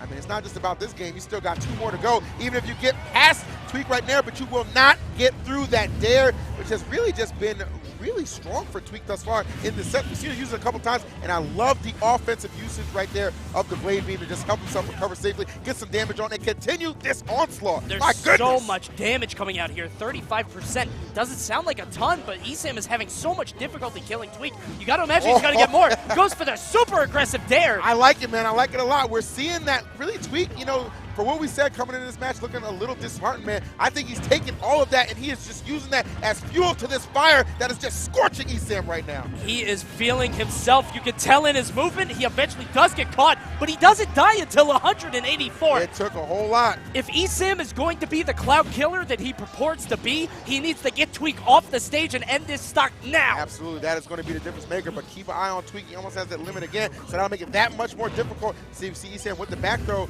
Tweak doesn't have too much to worry about right here. He's going to have to use his limit here. He's able to get away, but Esam with the back throw, good coverage on the ledge. He's going to try to get rid of his stock, but Tweak gets past him again. Every single time, Tweak just not any kind of fear of Esam's off-stage shenanigans. Understanding he can get back safely, man, and he has just been perfect at that, despite a couple errors here. Looking really good right now for Tweak, man. One big-time hit away from getting this set and just a couple of hits away from getting that limit, or just a hit, I should say. Oh, wow. So smart by Esam. He almost had the forward smash read, but not quite. He is going to make it back, but he eats that down tilt. But now he's got a whole lot more to work with. So good of Tweak, man. Aware of the thunder, aware of his timing on the down tilt. Everything going his way right here. And I think he senses victory, and he is going to take it. The 3-0. Now, don't shake your head. Don't you shake your head. You earned that, boy. What the hell's wrong with you? That's why I see that little pop-off, boy. Them little twig arms. Go ahead and flex on somebody. I don't know why he's shaking his head. I don't know. I guess he feels like he didn't deserve it. I mean, he used that limit a little bit aggressively, more so than you would think. But the reason he used it is because he knew Esam wouldn't be ready for it. I mean, you see these players kind of shake their head like, oh, that shouldn't have worked. Yeah. You should have shielded it. No, that came into your head for a reason, Tweak. Exactly. And the reason was it was the right option. That was excellent play from Tweak. Own up to it, man. You earned that victory. And I guess, you know, one of the best in the game right here, Esam, who's been on such a roll as of late, man. That is a big-time victory. You got to imagine in the back of his head, he's thinking, okay, one down. Absolutely. One down. All right, guys, and we're going to go ahead and shoot it to the replays. And let me tell you, there's not going to be a replay of Esam shaving off a cloud stock early. That did not exist Not this set, and one that's at why a time. Tweak came through with the 3-0. Let's go ahead and cut to it. How often do you see that? Here we go.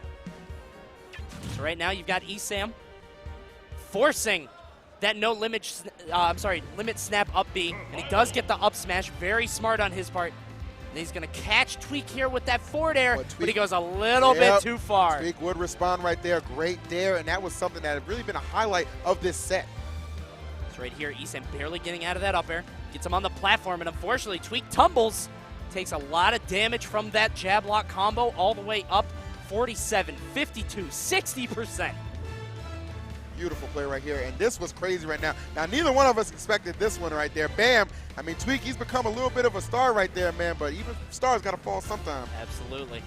Right here, you can see that the was the blade closer. beam Yep. just barely getting past Esam. You can shield it, but you got to shield the whole thing. You see Tweak kind of shaking his head there at the very end, but nah, you earned it. It was so good, too, because we've seen Tweak at several situations use that blade beam as a good offensive measure to get back to the stage. That time, using it as the closer right there, catching Esam, getting a little overzealous, and man, what a time to shine. That was an incredible set, and what a statement for the first set of these guys to play each other. Tweak coming out with a 3-0, saying you cannot get my cloud. Esam, again, purporting to be this cloud killer, always killing clouds when they get off stage. Esam, definitely an edge guard master, but Tweak just kind of outmaneuvering him at every opportunity.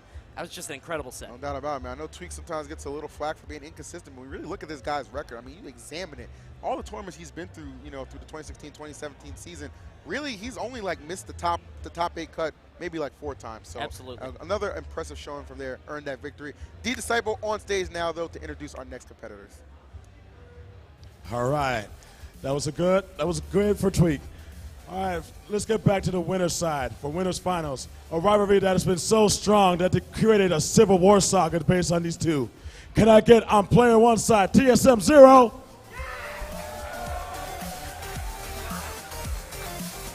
And his opponent, still the former champion of Smash and Splash 2, Cloud9 Ally.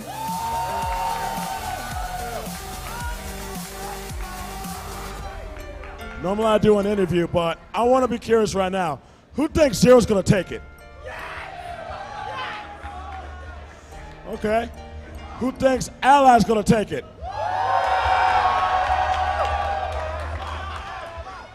All right, I love it. Good luck to you two guys. Winners finals, let's take it away. Coney, EE, go! So, we should be booking it. Let's go. So, Zero versus Ally. Again. It's, you know what, it's become one of those classic rivalries. You look at their sets between, 2016, 2017, 3-7 in the favor of Ally. Yep. Now, their last exchange being at DreamHack, which was interesting because you saw Zero lose in the winner side of things, but would end up winning the run back of that tournament, eliminating Ally, and actually would go on to 6-0 MK Leo in Grand Finals to take that tournament. Absolutely. Ally has definitely been Zero's biggest demon so far in Smash 4, has doubled him in terms of set count wins. So we're going to have to see how today goes. Ally trying to establish a legacy for himself. I mean, we talk often about, Mother's Day Mango. Maybe Smash and Splash Ally? Who knows? Perhaps so, man. I mean, this has been his tournament for the last 2 years, and I'll tell you what, we've already seen somebody within the last week or so maintain a title. I'm talking about Nairo at Momocon, man, back-to-back champion. Ally looking to get a little bit of that magic himself going here at Smash and Splash. So it looks like Town and City is the gentleman's pick for this set. We're going to have to see where we go to game one. Imagine it's just going to be Diddy against Mario. I mean, clearly, the thing is, Lucina. Yeah, so Zero is using Lucina. Yeah. This is something that he's had in his pocket for a while for sure, Mario, and I know that he also has been kind of working on a Cloud, yeah. But we saw how that went earlier. Yeah, well, I'll tell you what, man. One thing to note about Zero, like him and Pierce, kind of really just become lab monsters, right? They've really just, sat down, developed a lot of strategies to people who have really just kind of given Zero a headache in the past, man. This Lucina has definitely come up big for Zero on multiple occasions. As I said, was able to eliminate Ally in their last encounter at DreamHack and I believe Losers Finals. And of course, was a victory at a Midwest Mayhem, if I'm not mistaken, as well, which yielded some positive results right here. But none of that mattering right now because that is a strong start for Ally, just tacking on that damage here, seemingly just unfazed by this Lucina pick in the early goings. Yeah, it looked like he was looking for the air dodge from Zero, but he did not give it to him. Zero with some weird DI going very low, but he eventually did survive. Ooh. And there's the reverse up smash. Zero not looking ready for Ally right now. I'm telling you, and unlike Mr. R, man, it looks like he's pretty susceptible to those up smashes. That was something that Mr. R did a good job avoiding a lot of the times in their set. But for Ally, that is an explosive way to start off this match and take that first stock. This is not looking good for Zero. Ally not much percent, 52 is not huge.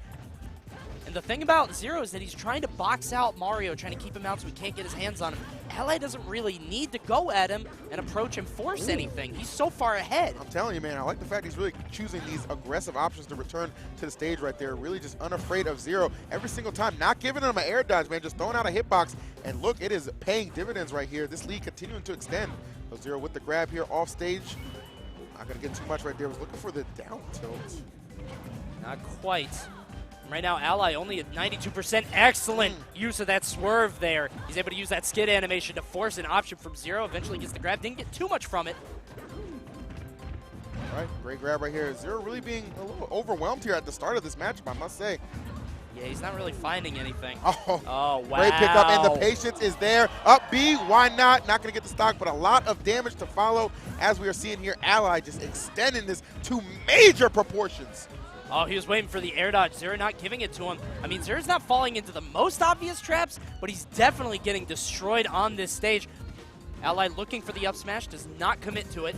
But he's kind of running around Zero, who's going to get that jab into the up air. Smart stuff by him. He's going to have to pull a rabbit out of his hat for this one. No doubt about it, man, because Ally is all over him. It's really just been all Ally from the beginning here, right? And Zero just struggling so much. Oh, that was great place right there. Dropped through with the back air and actually landed perfectly to punish with the back throw. Well done by Ally. Gets the JV, too. Yeah, to start off our winners final. As a JV2 stock, I do not think Zero was ready for that. Not at all. He was not ready for Ally, and you got to come correct when you're going against somebody who's that much ahead of you.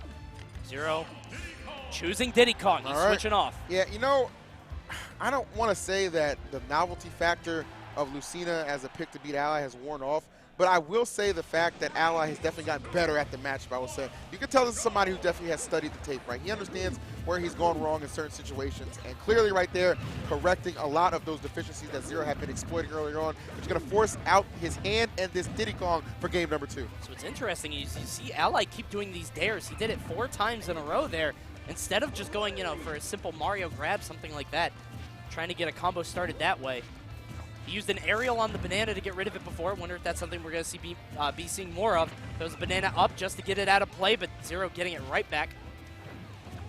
All right, so pretty much back and forth here. Even way to start out this game number 2. Oh, good catch right there, just staying right out of his zone here. All right, but again, these aggressive landing options from Ally really paying dividends here. So often finding a way to get the job done here. Yeah, he did it right there. He landed with Nair, and he somehow got away with it.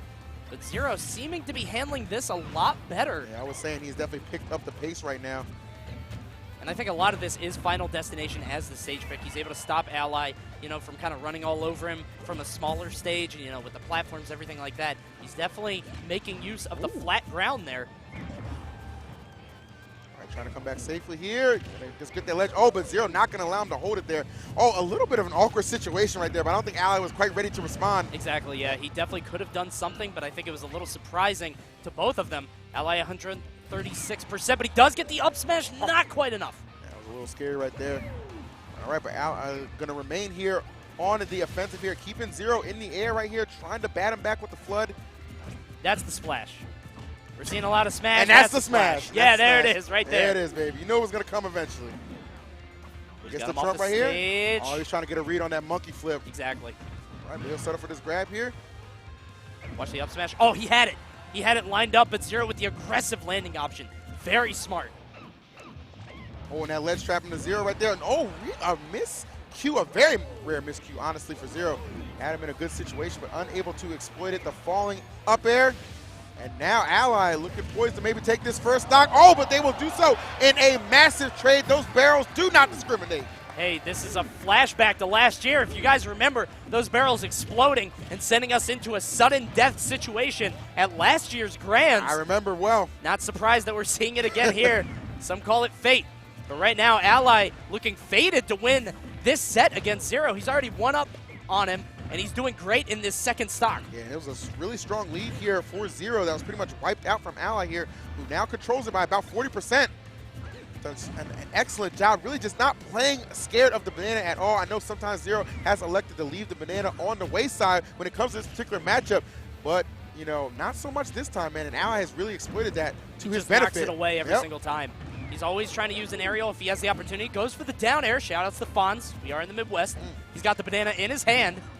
Nothing really happening there. Oh, was going for the fair right there. All right, back and forth action right now. Zero trailing just a little bit. Oh no, Ally, a rare miss on the up B right there. Just barely. The banana is in the way. Oh, that was so good.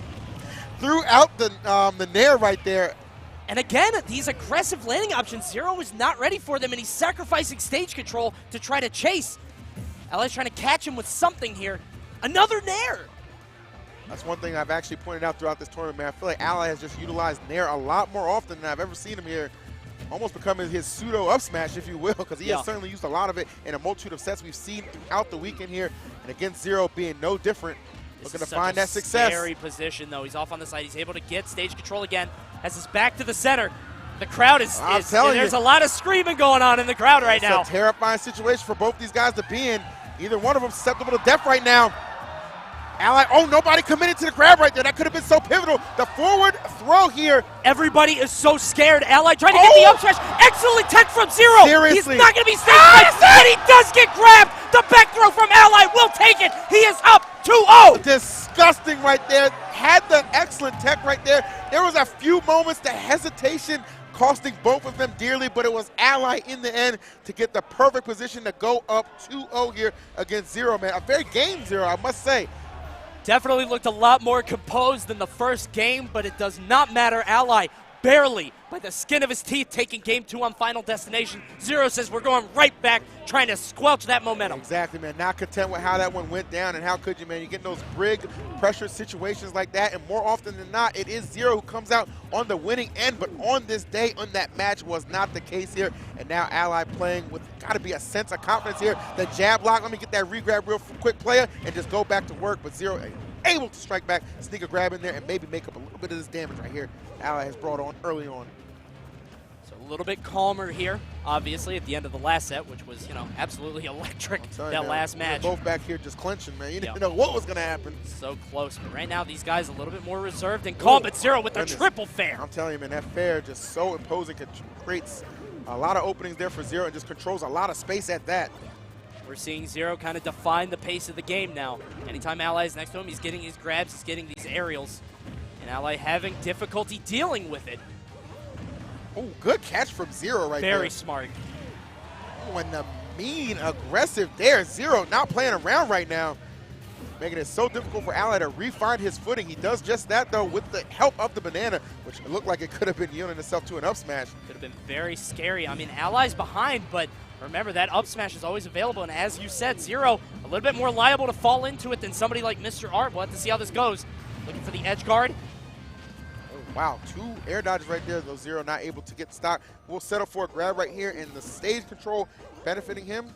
Some of the best ledge trapping in the game. Let's see if it pays off right now. Oh, gosh. Oh, wow. Okay, so just an aggressive option with that get-up attack. Looking for the follow right there. No, not going to get the roll back. Yeah, he just goes for the normal get-up, and look at that nair. So low, he goes for it again. Zero somehow getting back onto the stage.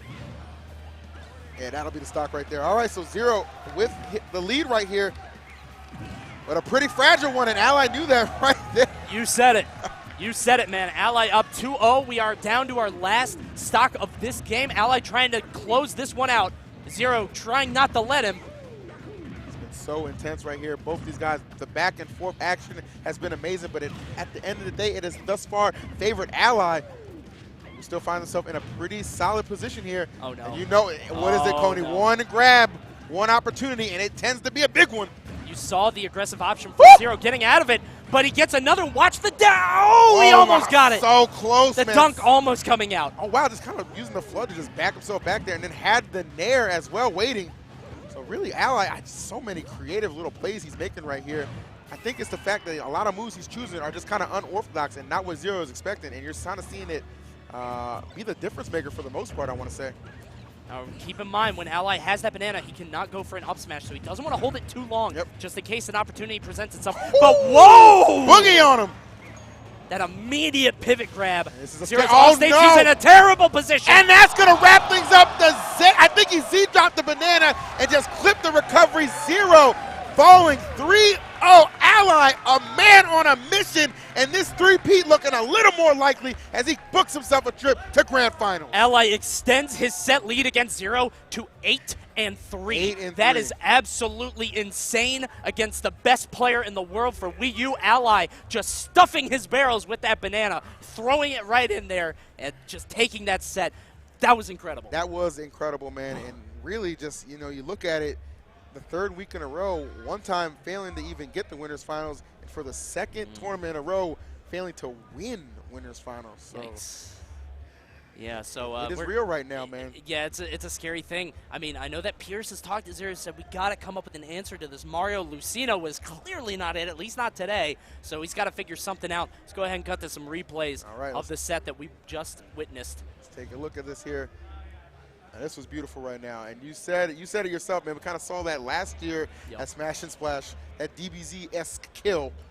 So look at this. He gets the sage spike. This was sick right here. Excellent tech. He goes for that. Look at Ally in the player cam popping off. He only needs one hand to be able to back throw. And there it is. He's just going to throw this right into the barrels. And that's perfect execution right there. Gonna do it. And that's the 3-0 special right there, man. We didn't even show any clips from that Lucina game. Yeah. Well, there's nothing to show. Damn, man. Yeah.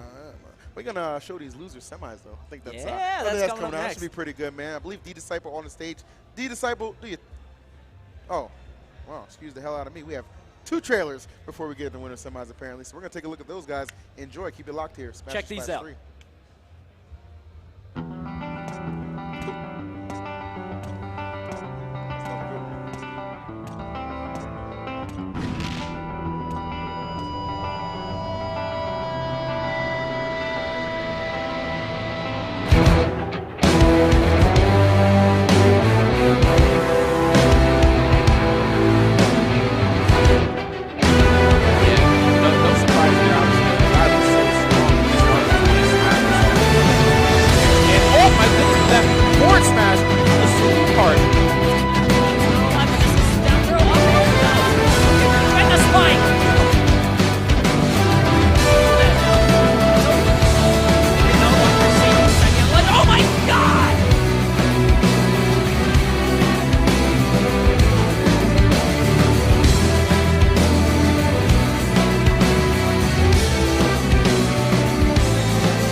Some incredible trailers there. Definitely put those events on your calendar. Got some awesome stuff coming up in the next few months. No doubt about it, man. Definitely, I love the fact when they really just introduce those trailers, just I kind of love in the middle of a top 8, because you know everybody's watching, everybody's going to be excited, and just more great events to come, man. Smash 4 looking pretty good for the rest of this year. Absolutely. But this event is not over with, so we're going to go ahead and kick it over to D Disciple to introduce the next match. D, who's up? Thank you, guys. Thank you, guys. Much appreciated. All right, so that was a great winners finals. Bigs up to the Cloud9 Ally, working his way for a three-peat. But let's get to loser semis. I'm player 1. Can I get Misfit Larry Lure on stage? And his opponent, Phoenix 1 Tweak. We're just going to go right into it, guys. I'm going to bring it back to Coney and EE. You guys take it away for me. All right, thank you, D. And actually, between these guys, so we got more stats from Austin Stats. Thank you once again, my friend. So actually, Tweak is up on Larry 3-1 in sets. Yeah, man, you know, you look at 2016 and 2017, you know, as efficient as a player as Larry is, man, he tends to struggle a lot against Tweak, most notably. And, you know, that has kind of been the theme and continued throughout this tournament as well, because it was earlier on, Larry was sent to loser bracket by none other than Tweak, man. So it's not too, like, you know, for players like Larry, for top players in general, they always want to avenge those losses that they're not content with, obviously. And sometimes you got to wait, you know, a few tournaments to get that opportunity. But no, for Larry, has a chance at vengeance right now here at the very same event that Tweak sent him in the losers bracket. Of course, for Larry, though, he's looking to send him home. Absolutely. And, I mean, Larry's so proficient off stage. We've seen what he can do when he gets people off on the side. But the problem is, Tweak has also shown he is completely comfortable trying to recover against even the best. Want to see how that's going to turn out right here. No doubt about it here. Game 1 kicking off. Town and City is the pick. Let's see. Going with their pretty classic characters right there. Now, it's interesting to note that both these guys actually play efficient DKs. So if a DK Ditto did have to go down, that would actually be pretty lit. We'll see if it gets to that point, though. I think this Game 1 might kind of decide how that's going to turn out, baby. As we see, off to a pretty even start, both of these guys. And you know Tweak has just got to be brimming with a ton of confidence, not only defeating ESAM, somebody who's notoriously good against in the Cloud matchup, but with an emphatic 3-0. With authority, just absolutely blew him out of the water, and that's their first encounter, so you know that's got to set his sights well for the rest of their encounters in the future. But right now he's working with somebody that he's defeated before in the past, but he can still not disrespect Larry,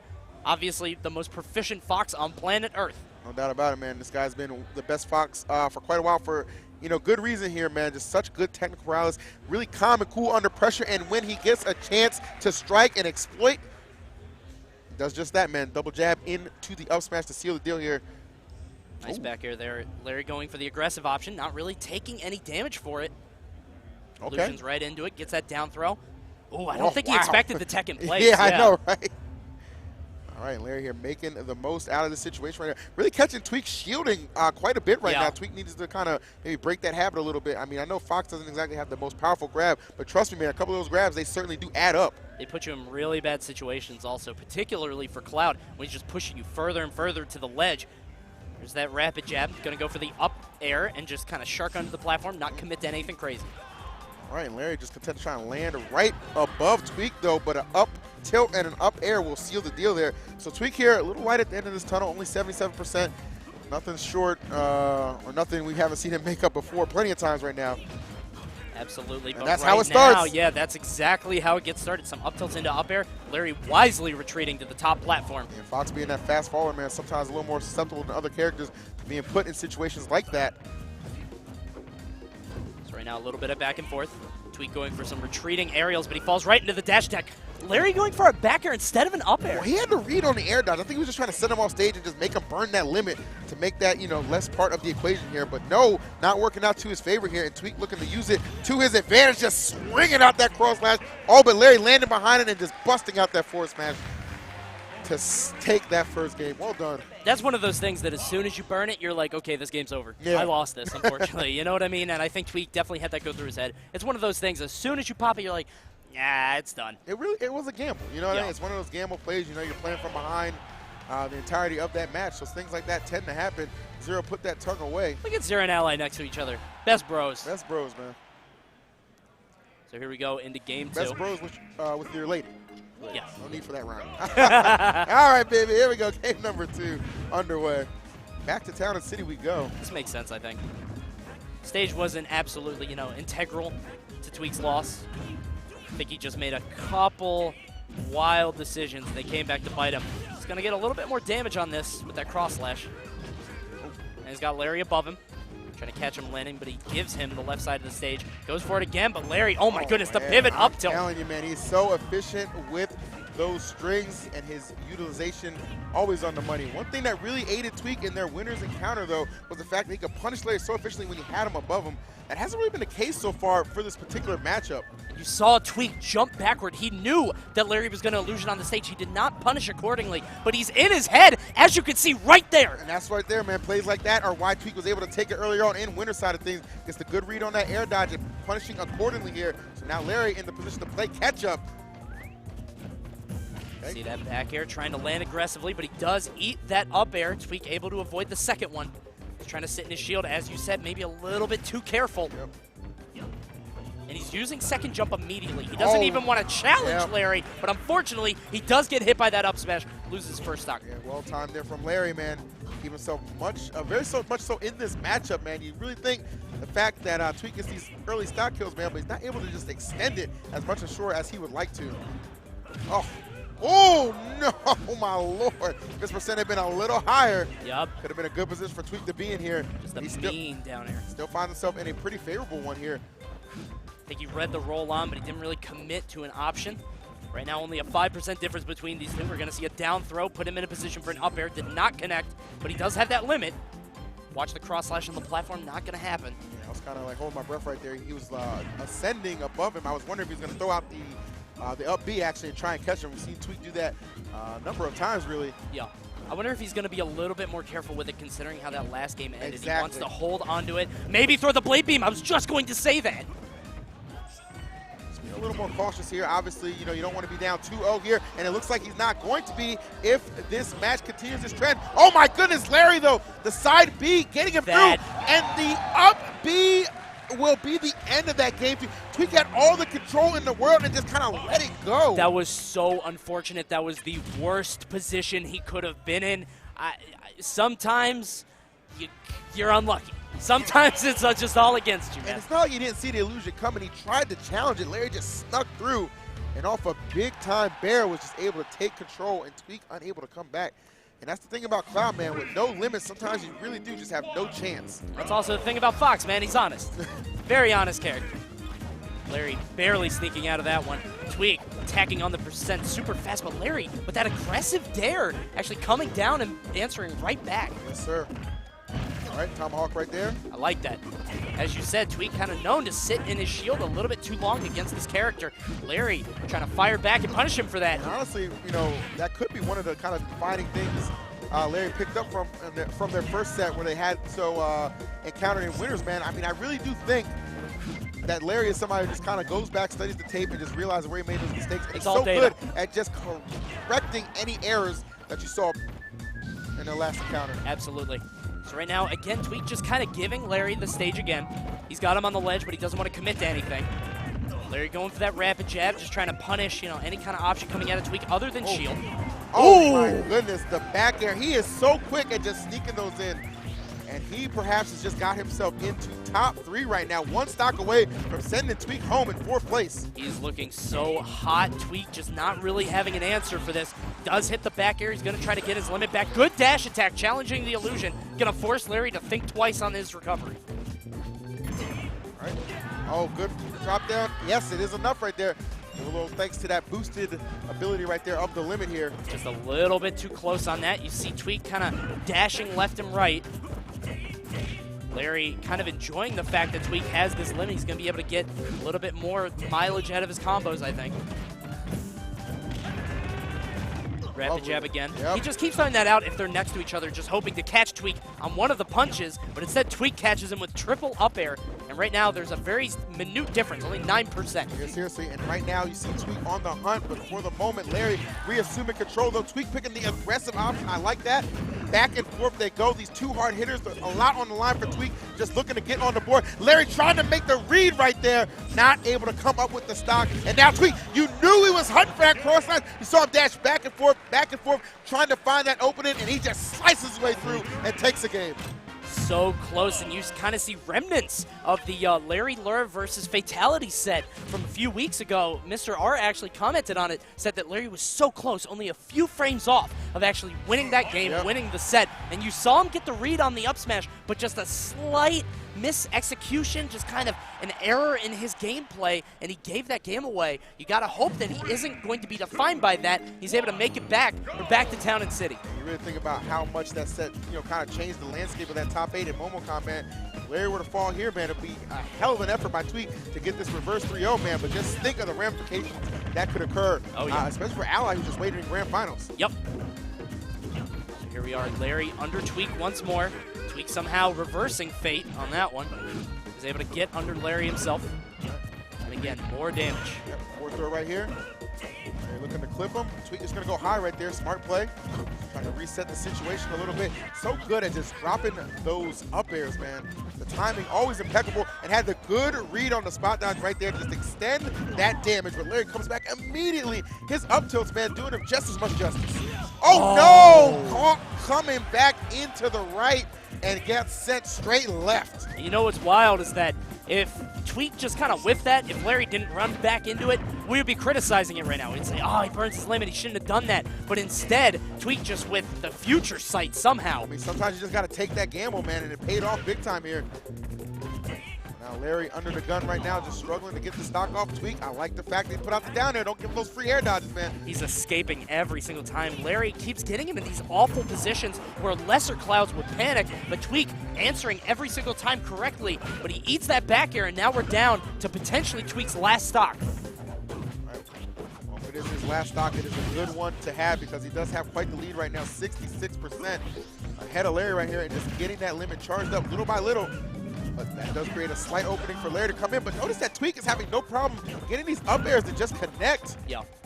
And just continue to keep this lead here. Oh, I like that. He had to read on that illusion. He knew Larry was going to the center of the stage right there, but he just wasn't quite in position to get the good punish. But that back air, yes, sir. The good timing will get that third game. He's just barely sneaking it out. Larry just fell right into it, and I don't think he was expecting that. He was expecting something like an up air, but Tweak just kind of went, right past him, throwing out that back air and knocking him into the right blast zone. Great stuff by Tweak, good presence of mind, and we're out to game 5. Yeah, seriously, man. We credited Larry a lot earlier for his ability to just kind of adapt through longer sets, but you know what? Tweak showing us the same can absolutely be said for himself because he right now on the bubble of getting in the top 3. Larry as well right here. One of these guys has a date with the best in the business. We're going to see who's going to get there. Final game, Town and City once more. This is a 5-game Town and City set for these two. How about it? Every single game has just been, really no real blowouts for the most part, man. At any given moment, each of them has had an opportunity to just kind of close out the game. It has been Tweak has just roared back with these solid 2 wins here, man, looking to make it 3.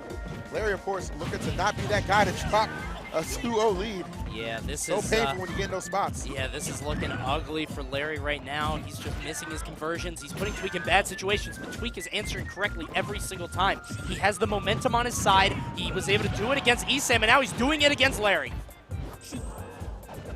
Right. Oh no, too low, but he's able to recover. Tweak not covering his ledge option. I think that's fortunate for Larry because I don't think Tweak expected him to go that low. Oh my goodness, but Larry expecting that kick. Oh, what a play by so bold and beautiful you might have think it's going to be a daytime soap opera. Good Lord, Coney, you got to give him credit for that one. Oh, you got to give him credit. Yeah, I'm not, no credit withheld here. He goes all the way off. He chases Tweak all the way down to the blast zone, gets him with the footstool fair. So good, and just the confidence to make that play right there, man. In game 5. And I'm telling you, and what an opening it has created because Larry right now is racking up the damage. Not the most right here, so that's still going to create a chance for Tweak to take this. But, man, every little bit counts in a set this close. And speaking of close, that back air almost missing his mark. But for Tweak, getting fortunate right there, able to connect. And right now, man, coming down to the wire. These guys very good friends down to their final stock in this Game 5 situation. They know each other so well. As you can see, Tweak covering the air dodges every time, not letting Larry land. But now the situations are reversed. My goodness, and right now, Tweak assuming control here. Oh, he waited for that early illusion. Did not go for the ledge. So close. Tweak going for these back airs. Larry pulling the trigger first on that grab, does get the back air. Yes, caught the air dash here, gonna force out this limit. Oh, these back airs so scary. Both these guys trying to push each other off. Oh, Larry narrowly surviving here, goes for the dash attack. Off stage here. Nice, you gotta throw out that offensive option there. Don't give Larry any free air dodges here. Though Tweak panicking a little bit. Oh, gets caught up, burn! Baby burn! And in dramatic fashion, Larry Lurr able to keep his dreams alive here at Smash and Splash 3 despite a very valiant effort on the part of Tweak. The fire ignited under Larry. He came alive at the end of that game in the first stock where he got the footstool fair. He was able to take Tweak all the way down, and that just the momentum never really stopped. He got the up B on Tweak, and he was able to take the game. He takes game 5. So much respect between these two guys. These two guys, but Larry is the better man today. I'm telling you, man, truly, when we talk about matches and sets that can go either way, look no further than what we just saw put on display for you right now. That was ridiculous. So good. We're not even going to talk about it, man. We're going to show you because we got those replays on deck. Go ahead, take it away, production. That's one for the ages, baby, and we're going to show you exactly why. So right here, you're going to see the final kill, game 1. This Fox forward smash, he expends that limit. Oh, getting right behind him right there. And just that's the snow, baby. Shouts to snow. Shouts to snow. And shouts to this game number 2 right here. Beautiful play right there. Just such a turnaround that's so dramatic. He got hit by the illusion. So unfortunate. Especially you see him at 135, man. Could have gone either way, as we said, like most of these games here.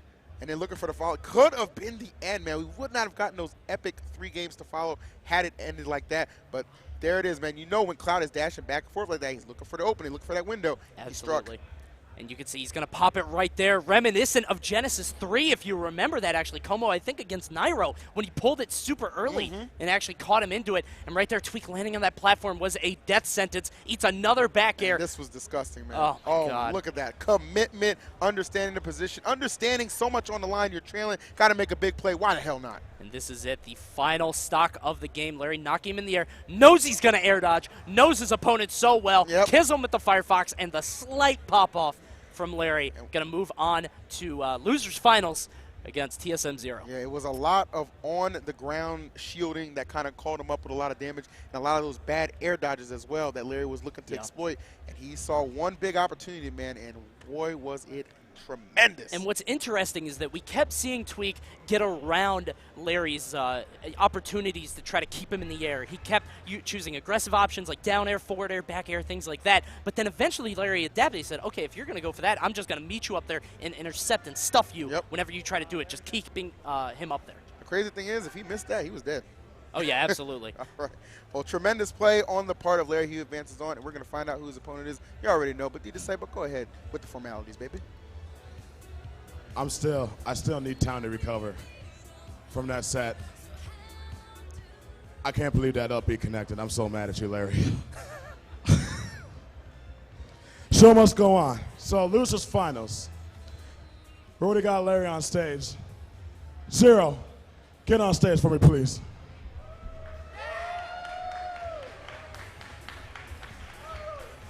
Okay, Zero. Are you ready to try to bring it back to grand finals? Yeah, I want to beat you, Ally, so I'll do my best to get to you, but we'll see how it goes. These are one of your demons that everyone's been calling. You think you can cleanse this demon? I just think he's really good, to be honest. Fair enough. Good luck, man. Larry, I know you had some hype sets and everything, and I know you're looking forward to getting to grand finals and taking this all. Are you ready to take down Zero? I want to mess him up. You're going to mess him up? I'm going to mollywop him. Wow, you just went from modest to savage. Good job, man. Good luck to you guys. I'm going to take it back to Conan and EE. Take it away, boys.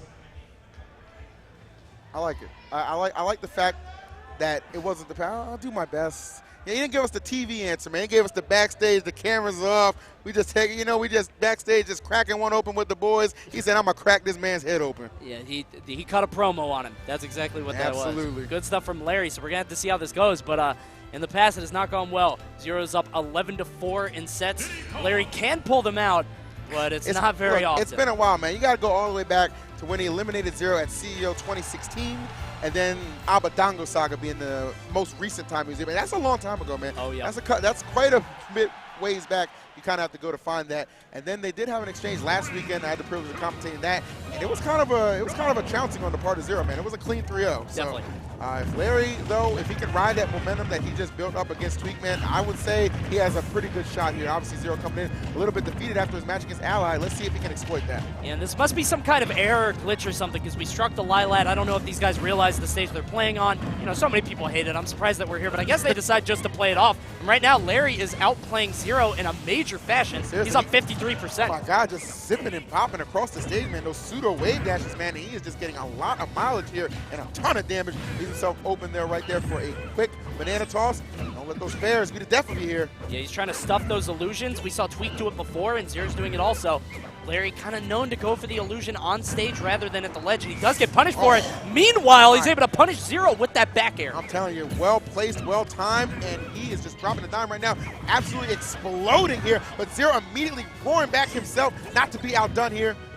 All right, just hoping that will connect. Not going to find it, though, just yet. Oh, my goodness, somewhere Sakurai smiling. And as is Zero, too, man.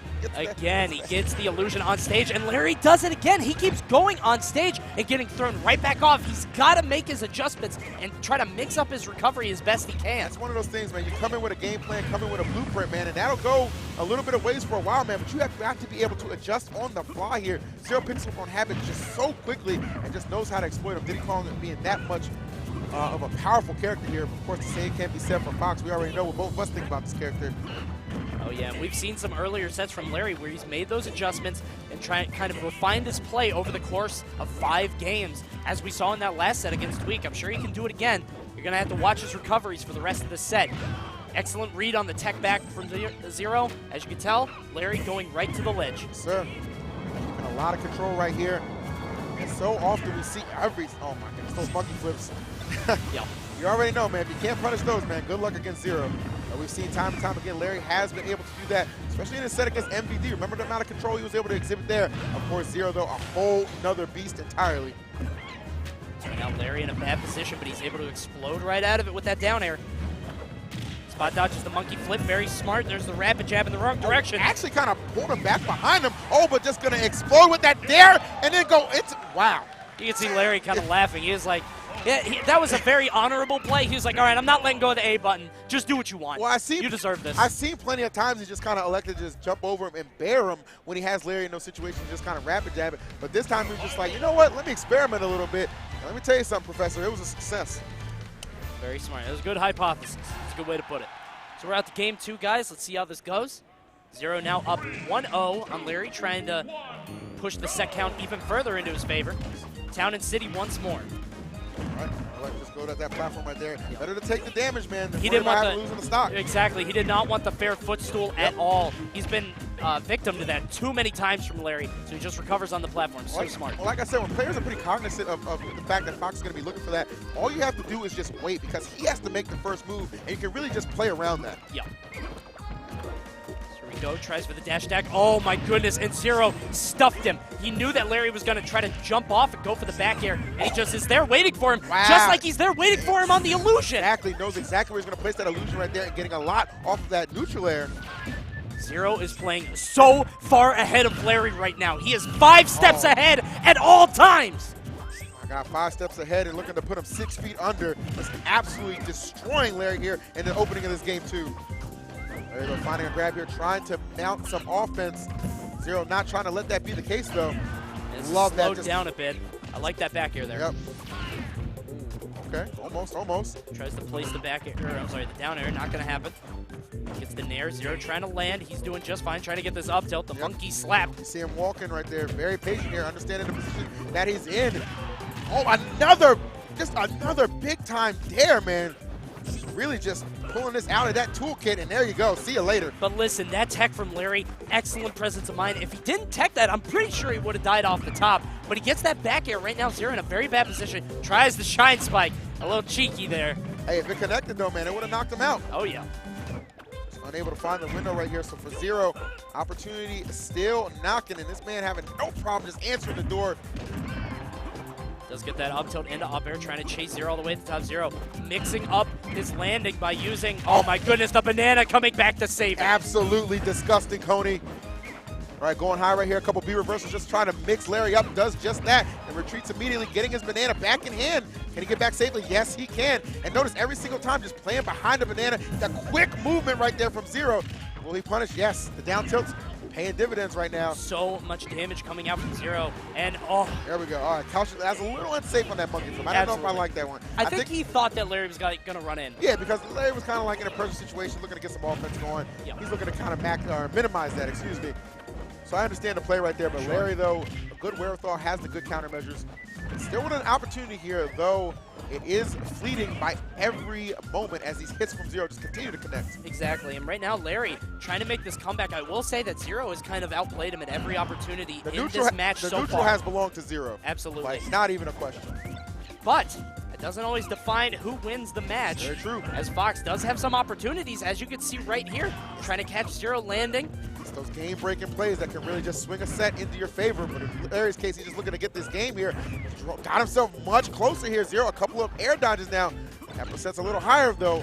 He is one up smash away. Excellent work on that back air. Nobody turns around quicker than Zero out of that. I mean, my goodness, I swear the hands hadn't even retracted from the clap before that back air was out. It is so swift. He's able to, do that reverse aerial rush so quickly to hit that back air. You can't even really DI for it because it comes out of nowhere. You're expecting something like an up smash. You're expecting something that is not 100% committed, but that back air is so safe. No doubt about it, man. And this victory for Zero looking like it's going to be the case right now. I mean, he's up 2-0 here. We saw that second game, excuse me. Pretty convincing win, though Larry was showing some signs of life towards the end. Yep. It has been Zero. He's been able to just weather the storm here and keep it going. If Larry can just avoid those bad scenarios. Oh, he went for the footstool. Yeah. If Larry can just avoid those terrible scenarios where he's off stage and he's just taking all this free damage, trying to recover, he might be in a better spot. That's really how Zero is getting him. He puts him in one bad situation, which leads into another. We said it before, it is an avalanche. Wow, and Zero just no problem here playing on the right side of things. Larry trying to pressure, but for the most part, Zero not having any problems fighting out his way out of that. Right, it's going to be a punish right here. Or is there? How honorable. I'm telling you, he just holds that button, says, you know what, I made a mistake. Exactly. I'm just going to let you punish me. He's going to ride it out, man. Like. Oh, wow, what a trade right there. Going to benefit Zero here. Gets the clip there. Oh, a little off on the timing there for that down tilt. Very slightly. We're back to this. Good grab from Zero. Tries to get the up air. Good air dodge, but the monkey slap. Zero able to take off that first step. That was the up tilt, if I'm not mistaken, correct? It was, yeah. Right on the money. All right, so one more to go here. Oh, no. Oh, wow, just meeting him in the sky right there. He put himself in a bit of a precarious situation. No, Larry. We're going to see it again. Yep. Stop it. What are you doing? He just keeps letting it go. The thing is, you can't get out of it fast enough, so you know you're going to take a punish. Right. You're just hoping something happens. He's just content with it, man. All right, good follow-up right there. Saw Zero's escape options and had him well covered right there. Well scouted the up smash, perhaps what Larry needs to kind of smash his way back into this set here. Trailing 2-0 right now, on the brink of elimination. Making risky plays like that, man, but not paying off just yet. Yeah, he went for something wild. Zero knew to recover high. That has to be what Larry is thinking right now. That fair footstool. Zero's going to jump high every single time. Right. He's able to catch him with that. Could it be the difference? Oh, no. This could be it. He gets the up tilt. He's got to watch air dodging, but Zero with the aggressive option. He knew right there, man. He knew not to give him the air dodge because in that situation, remember, Talon City, man. Talon City, that lower ceiling, not going to do himself any favors. Oh, my Lord. There every single time, the utilization of these nairs have just been so masterful. And I'm surprised he didn't wait for the air dodge right there. Larry gave it to him a couple times there. I don't know if he'll do it again, though. It'll be interesting to see the interaction if it so comes to that. Oh, is able to get out of the up air with that forward air. He gets hit by the down air, but he does not get into up smash position. Larry does not commit to it. Right now at 128%, but Zero is not out of the woods yet. He's looking for it here. Larry, though, looking for an opportunity. Going high right there. He's done a good job covering that landing at times here. Zero able to escape. Banana in hand, just flinging it out there. He's going to roll over to it. He's just going to throw out these aerials. He's just got hitboxes everywhere. Exactly, looking for any move to just really just get him off stage here. That was a little risky, though. Lucky for him. Larry not close enough. Almost. Zero trying to find his way back to this. Slowly losing control, but he does get that roll. Back throw. That is so scary right here. All on the line for Larry, but Zero, no hesitation.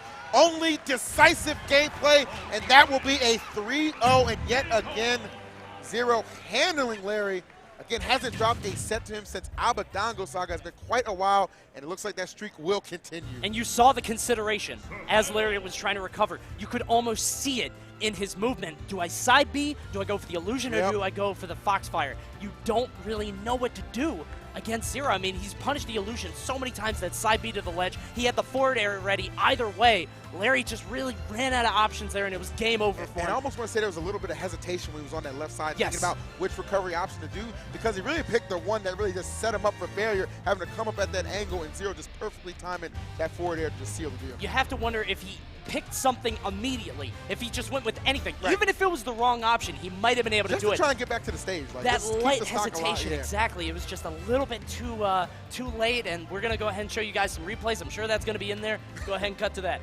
All right. So look at this right here. Larry, again, the honorable player he is. He says, you know what, I deserve to get punished. Just keeps that rapid jab, boom, up air. Pretty ridiculous right there how that one ended. Definitely the road less traveled there for Zero, paying off. Oh, look at that down air. Again and again, aggressive options every time. It's paid off for him every single time here, and just as quick as they come out of that down tilt. And this is right the here, moment. Yeah, this was right there where I think Larry had a little too much hesitation in the option he selected when coming back to the stage, because that set Zero up perfectly, and you know somebody like Zero, he's not going to drop that. Absolutely, no way. And when somebody has your number that much, I really don't think it's a stretch to say that Zero was ahead of Larry at every opportunity, just totally outplaying him in all of those games. The first one was a little bit closer on Larry's side, and he always looked like he was on the verge of a comeback, right on the cusp, but it was just not meant to be. It's those one or two steps that truly are the difference maker right there. Yeah. And, you know, unfortunately for Zero, or for Larry, I should say, difference maker between third place. So, well done. Zero gets himself a little bit of a rematch coming up here against the man who put him in loser's bracket. It had to end this way, didn't it? It did have to end this way. So, who other to take it away than the one and only D-Disciple? Take it away, my guy. All right. Welcome back to Grand Finals, ladies and gentlemen. This is literally what I call the Wii U version of our Armada versus Mango. Working on a three-peat. Can I get Cloud9 Ally on stage?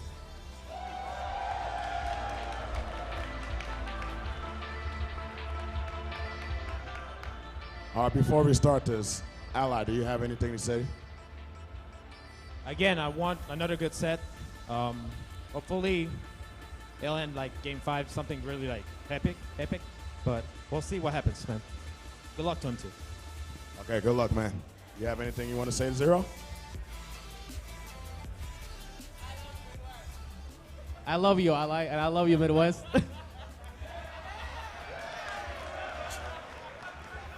If this was the elections, my man would lose right now. All right, let's get Grand Final started. Coney and EE, take it away, please. I can't do it as fast. You can't do it. That's pretty good. Pretty good with it. I don't think they're fans.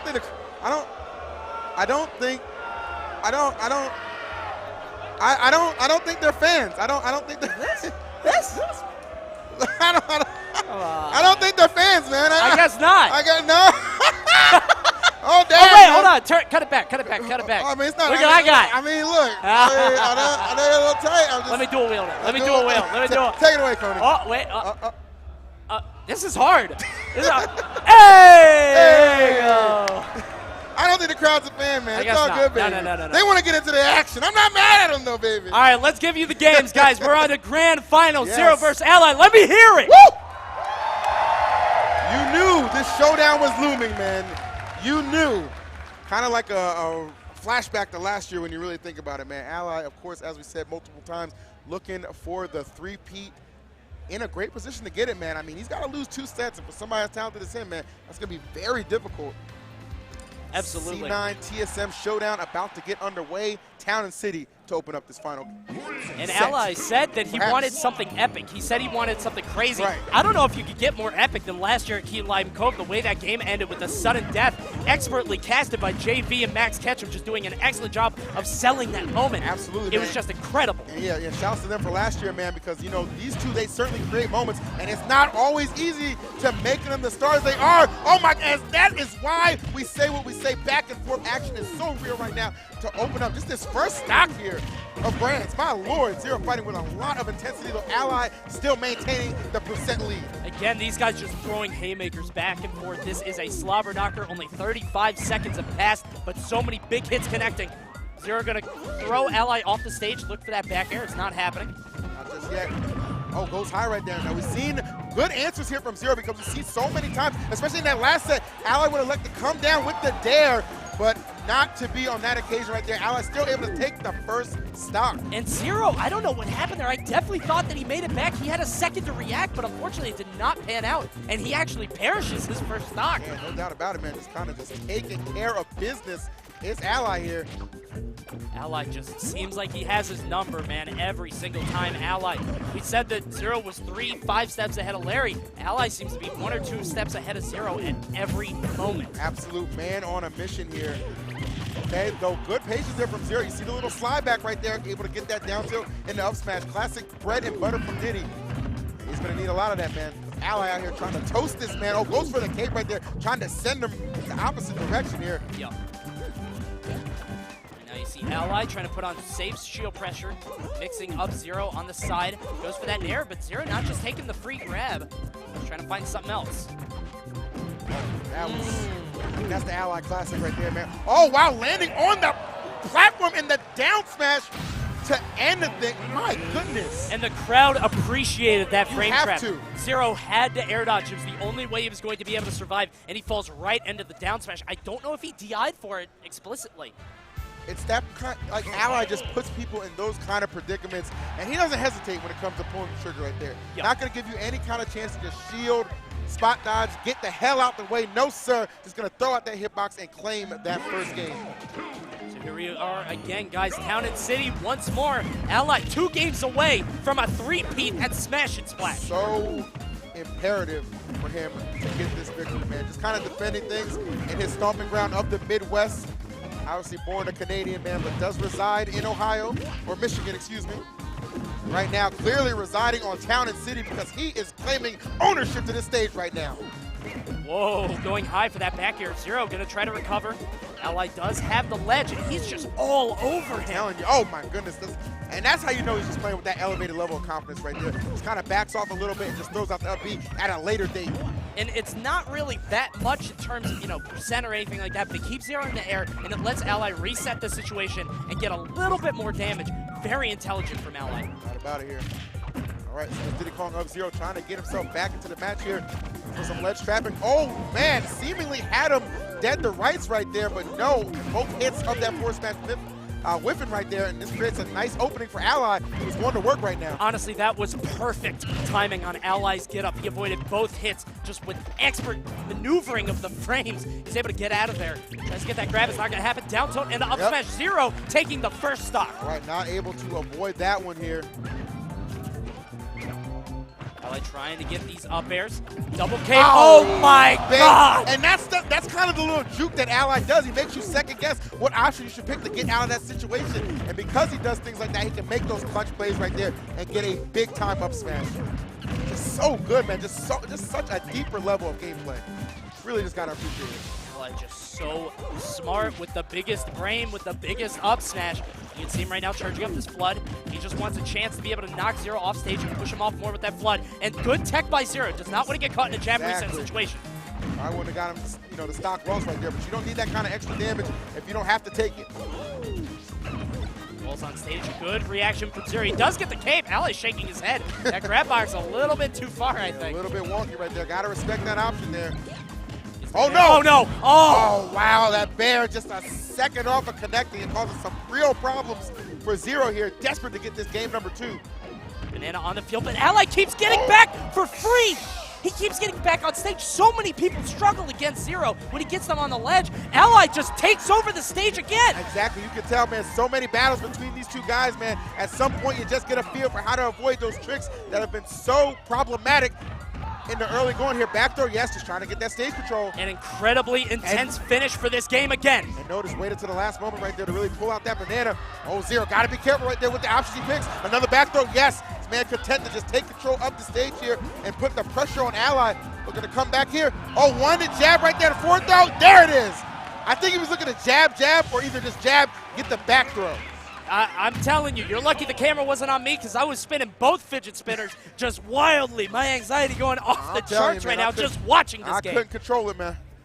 Oh my goodness, awesome stuff from Zero. Barely clutching it out, and you know he's got to have nerves of steel to be able to do that against Ally, his demon, the man who has lengthened his set victory in this tournament just only minutes before. No doubt about it, man. I mean, you know, the last encounter at DreamHack, you know, before this tournament, it was indeed against Zero who eliminated Ally. Of course, Ally here looking to return the favor on his way again to the legendary three-peat, and what a legendary performance both these guys are having here as we're set to combat here in Town and City yet again for game number 3.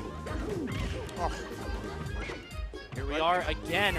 Ally doing a little bit worse off on the start. Zero, again, very surgical, calm, cool, collected, and I think that's what he needs against the, you know, this chaotic flame that Ally is. I'm telling you that, and that's those situations you don't want Zero to be in. When he just starts to feel himself and the confidence is just kind of oozing out, he becomes that much more deadly and that much more harder to stop. So for Ally, man, this game right here is that much, you know, more pivotal for him to win. Absolutely.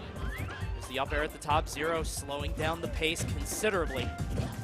I think he's at his worst when Ally's just kind of trading with him. They're both just slugging each other. Man. They're trading hits. Zero is having no more of that. He's standing back, just waiting for Ally to do something, and then he's punishing it. He's doing exactly what he needs to do versus Mario. Yeah, it looks very much like he's playing the character and not the player. I'm telling you, man, that slugfest is definitely, you know, come a little one-sided right here. And it is Zero who is just exploding on Ally right now, whose options are just being very limited and cut off for the most part. You see a grab right here, so you can expect a ton of damage to follow, but still Zero with the stock lead here. And this stock he has right here, still not in that much danger, man. You think 83%, not too much to have to worry about. That's why you see Ally trying to raise it up a little bit. Oh, he really wants these forward smashes. And the thing about Zero, he's not doing retreating aerials, which is what Ally is looking for. He wants Zero to come at him with a forward air or a back air and kind of back up. No, Zero is all inning, and he's going all the way in, and he's able to stop that forward smash. That has been the difference maker here, man. We saw, you know, as you said, you know, those retreating aerials really did cost him quite a bit in a couple of those earlier sets, man, but just kind of readjusting the game plan, assuming so much ground control, really, is what we just saw right there in that game number 3, and it is a tremendous one there for Zero. One away from getting this reset. That looked like an easy 2-stock for Zero. He only had 100%. He had 2 stocks left, and he, again, looked like he's playing against Mario. He's not playing against Elliot. He's not playing against Ally. He's not playing against his friend. He's playing against the plumber himself. No doubt about it, man. All right, so some consideration here for Ally. Not just Town and City again. I can't imagine we're going to go back to Town and City. I feel like a change of scenery is absolutely necessary. Is that Vanessa dropping off some cheesecake?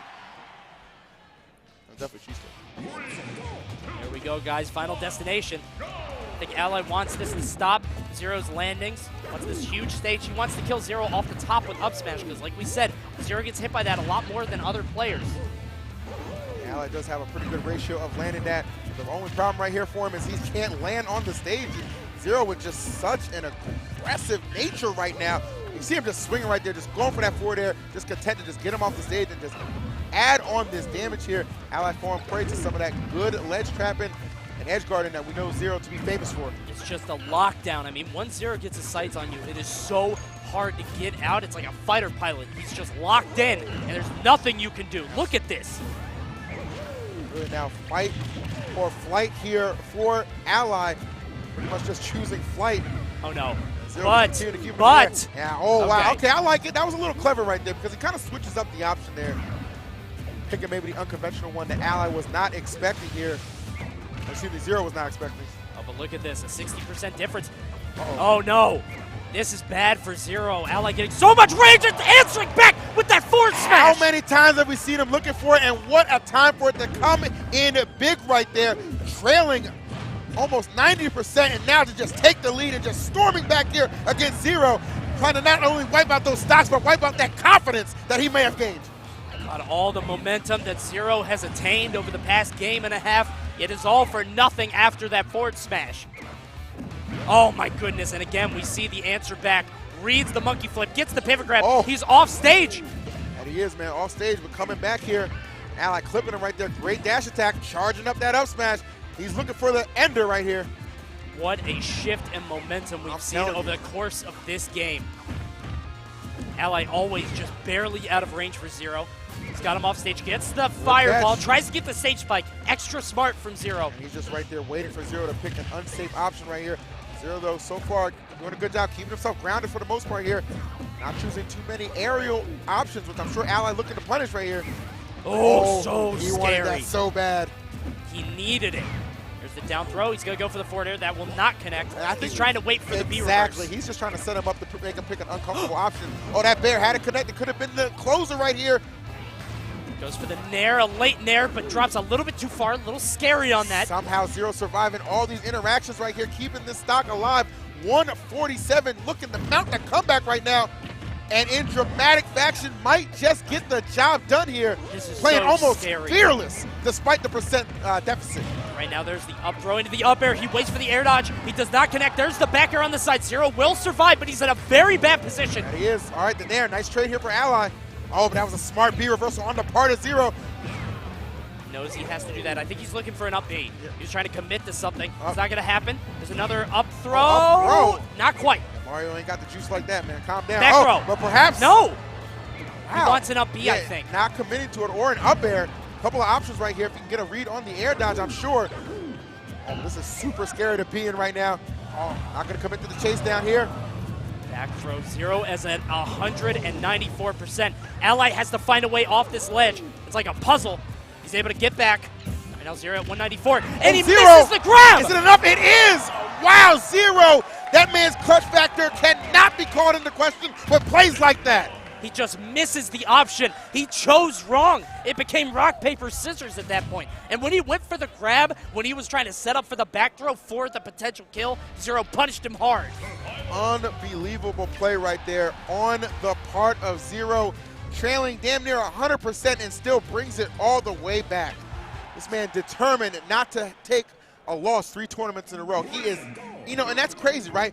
For Zero, this tournament right now, 3rd tournament in a row on the line for him, looking to secure a victory. Ally looking for his 3rd Smash and Splash victory, man. Absolutely. A tale of threes right now. Zero has earned his bracket reset. So again, guys, the set has reset, both in losers. The winner of this best of 5 will be the winner of Smash and Splash 3. Okay. Zero looking pretty explosive yet again here, as we see him from the start. Those early combos, those grabs into aerials, so strong from Diddy Kong. And you can see both these guys kind of spacing each other out. Ally probably looking for a forward air here, but no, he takes the safe damage. Oh. Very safe with those up airs. Yes, sir. Loving that. Great play thus far here from both these guys. Ally with a slight lead right there. And good reaction to both those guys. Double power shields is coming in.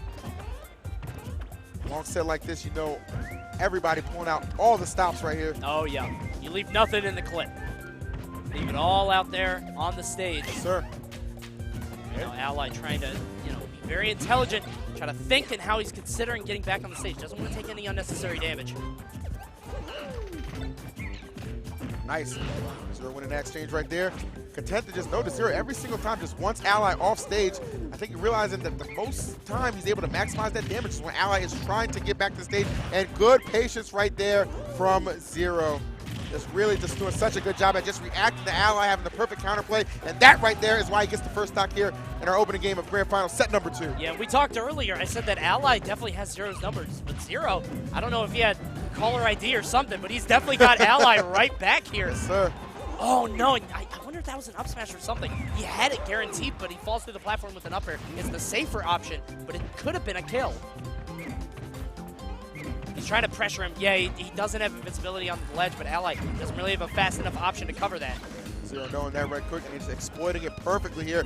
And just narrowly here, trying to stay out of the range of Ally. Gets caught up with the back air, going really low right there, avoiding the flood and the fireball. And just off that, gets himself back to the stage. Now this back throw could be crucial here for Ally.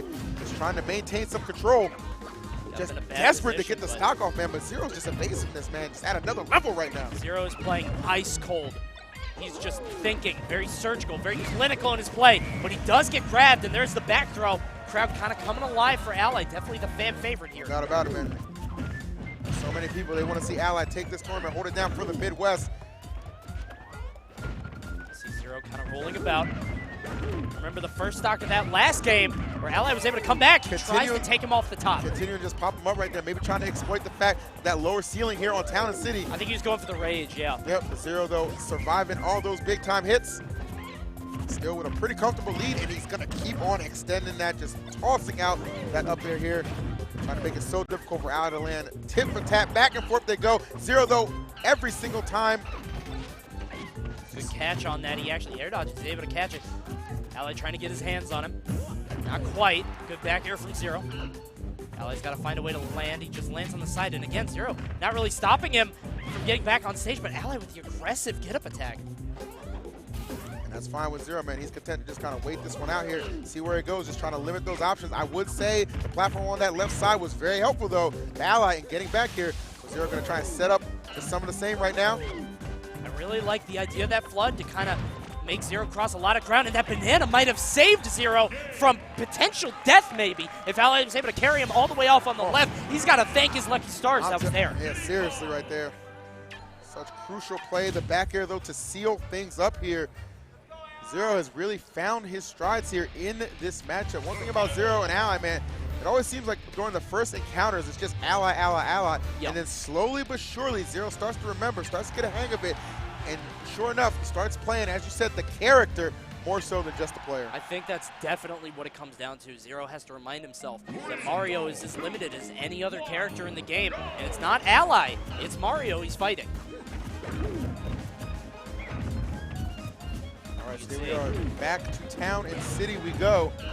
We've been the favorable stage for both these guys here, and what a favorable start for Ally, just exploding there, and good patience to just catch Zero getting up on that platform and extend that damage, going for maximum ability right now. Oh, if he had just been a little closer to that grab, could have been the setup to even greater things right there, but can't be too mad at 97%. He absolutely went for it. He's got 100% pretty much uncontested. Now he has the banana in his hand, throws it at a pretty bad time. Zero, oh no! Zero has to catch his bearings again, and that can be very hard to do against Ally. You can see him trying to do it. He retreats to the right side of the stage, gets his banana, tries to calm himself down, deep breaths. Whoa! Wow, man, that was a deep reach right there with that up smash, trying to catch Zero coming in, but not falling prey to it. Actually staying just out of the range here. That's nice. I like to use some forward tilt right here. One of those moves from Diddy Kong that sometimes can be a little underused, but not underused is that down smash from Ally coming in clutch there and getting that first stock. You see Zero right there going for that back air. There's the flood trying to just kind of reset the situation. There's the up throw, and Ally constantly mixing up those two throws. Oh. Trying to catch Zero's landing, and he eventually does. Zero does not have a jump, but he is under Ally now. Nice.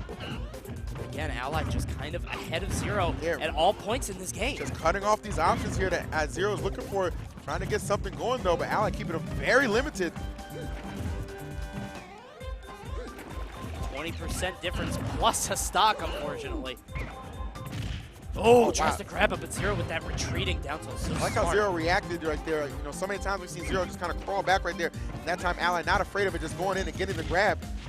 Continuing to keep himself in a good position here. No panic options from Ally, but eventually Zero is able to get in there and finally shave off that first stock. That was a triple down tilt, and Zero did not go for it. You could tell how carefully he's playing. What he did was he just got the down tilt, waited, got the down tilt, waited, and then the third one, he was absolutely sure it was a confirm. Oh my God. Right in his head. Knew he was going to roll behind. Barely misses as the punish. All right, trying to come through. Ally needs to be careful here. Doesn't want to get too overzealous. We've seen Zero in these spots. Find those opportunities, and that damage adds up quickly here. Good chase down, understanding where he's going on that platform. Snipes him out with the fireball. Could very well be the stock. Understanding it is going to be there. No need to put out another hitbox. He's not going to have time to make that recovery back. And that's so good of him. I mean, it sounds like an obvious thing, but you see so many players who get somebody in that position, and then they kind of overcommit, and they try so hard to stop them that they eventually end up saving them, giving them another stock. Sometimes you just got to go with the flow. We'll see how this goes. We are out to Game 3 right now, a 1-1 situation between these two legends of Smash 4. It is. It's another clash of the Titans, if you want to call it really that. The gods here. Absolutely ridiculous thus far between these guys. Just really just giving us another classic to put into the vault. Certainly not disappointing here. Knotted up one apiece here in Grand Final set number 2. Nice. Oh, wow. Good reaction there from Ally. Just picking and choosing his spots right now. And it is paying off. Insane how the momentum has shifted so much during the set. During that one game, Ally just 3 steps ahead of Zero. We've said all these different steps ahead, but Ally just so smart right now. Tell you what, each and every one of those steps making the difference here. As we see Ally yet to even enter double digits. He's enjoying a comfortable lead here on Zero. Gonna put a little pressure on that shield and just get the grab too. Back throw, yes. Heck yeah, he just tried to put him out. Oh, Zero. Trying to call him out. Trying to put him in a coffin right there. And notice, Ally has not gotten any down throw to Fairs. No way. Yes way. All the way down, in fact, off of back air right there. Great timing on the part of Ally. And he has put himself in a very comfortable spot to take this third game. I don't know if that banana was intentional, but if so, that was so smart. That was so absurdly intelligent to throw it out to cover Ally going for it. Unfortunately, it did not pan out, but I loved the idea. But unfortunately, it just didn't work out for him. Right now, Zero reeling. Yeah, seriously, a whole lot not working out for Zero right now. Ally finds himself yet again with another terrific lead. Oh! Ooh. So close on that one. Tried to follow him down, got him with the jab. Zero's able to make it back with those barrels. Ally at 91%. Not really at too much risk as of yet. Oh! Wow, I'll tell you what, if he got caught by that, that could have been pretty risky. Zero trying to keep this pressure on right there. That banana not going to do him any favors here. Ally trying to make it back to the stage. It can be so difficult sometimes. It really is, because every single time he's elected to just go high right there. Well, he went pretty high off that up smash. Oh, yeah. And that is terrific for Zero here, trailing 48%. We've seen him make, comebacks, bring it pretty close when he's trailing about 100%. So this is an even better position for him to be in, getting a good call on that spot dodge. Again, just the fact of how long this set has gone, those habits being picked up by one another, and really is starting to just kind of shape up who's going to take this. Ally Zero throwing out those up airs, getting a small string. I mean, it doesn't seem like a lot, but that, oh no. Okay, he missed the tech. Ally might have been able to reach that with a super extended grab, but not quite. He's going to nair in place, gets the up air into the back air. He's chasing Zero. Oh. He knew that the platform was there. They both go all the way to the top. I swear he wanted to connect that up air and then just finish it with the up B, man. Had he not got that trade, could have been the end of Zero.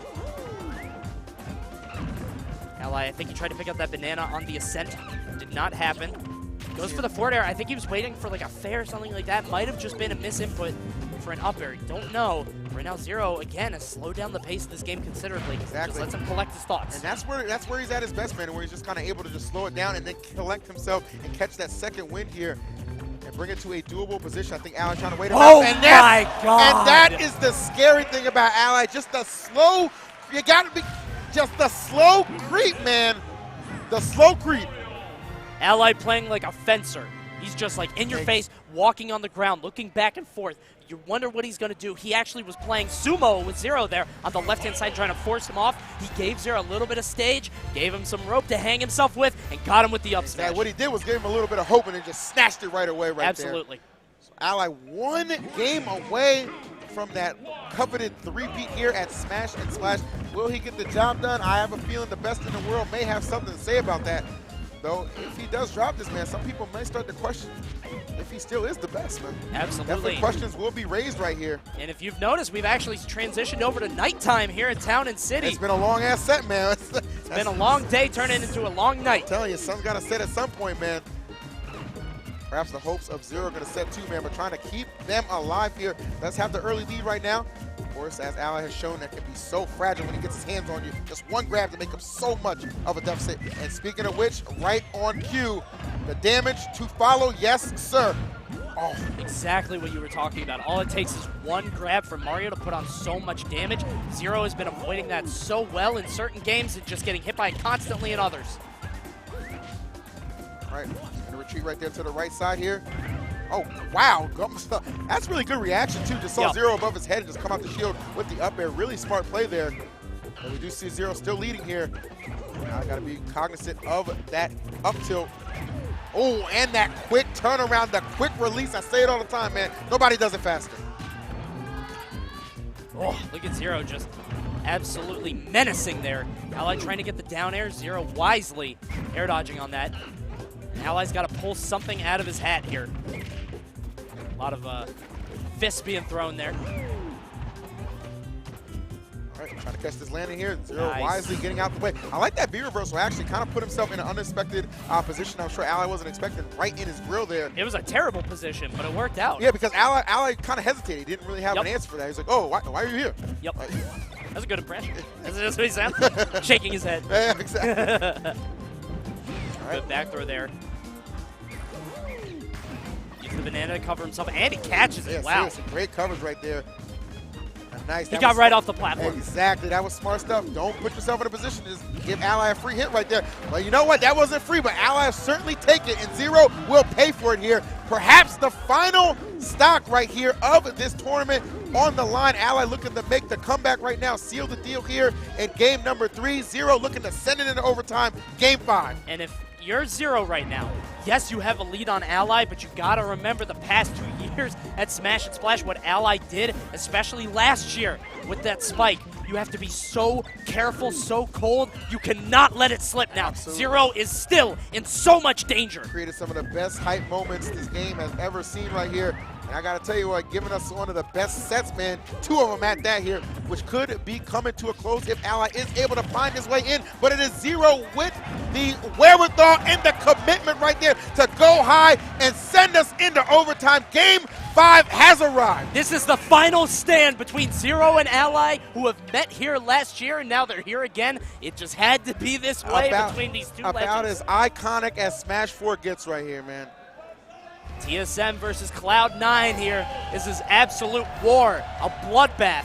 Ally considering his options, so much on the line here. He's trying to earn that beach towel. And you know what? And at this Okay, point, Mike. man, it's not All even right, so one much. more time. Oh, Who likes Ally? Who thinks Zero's gonna take it?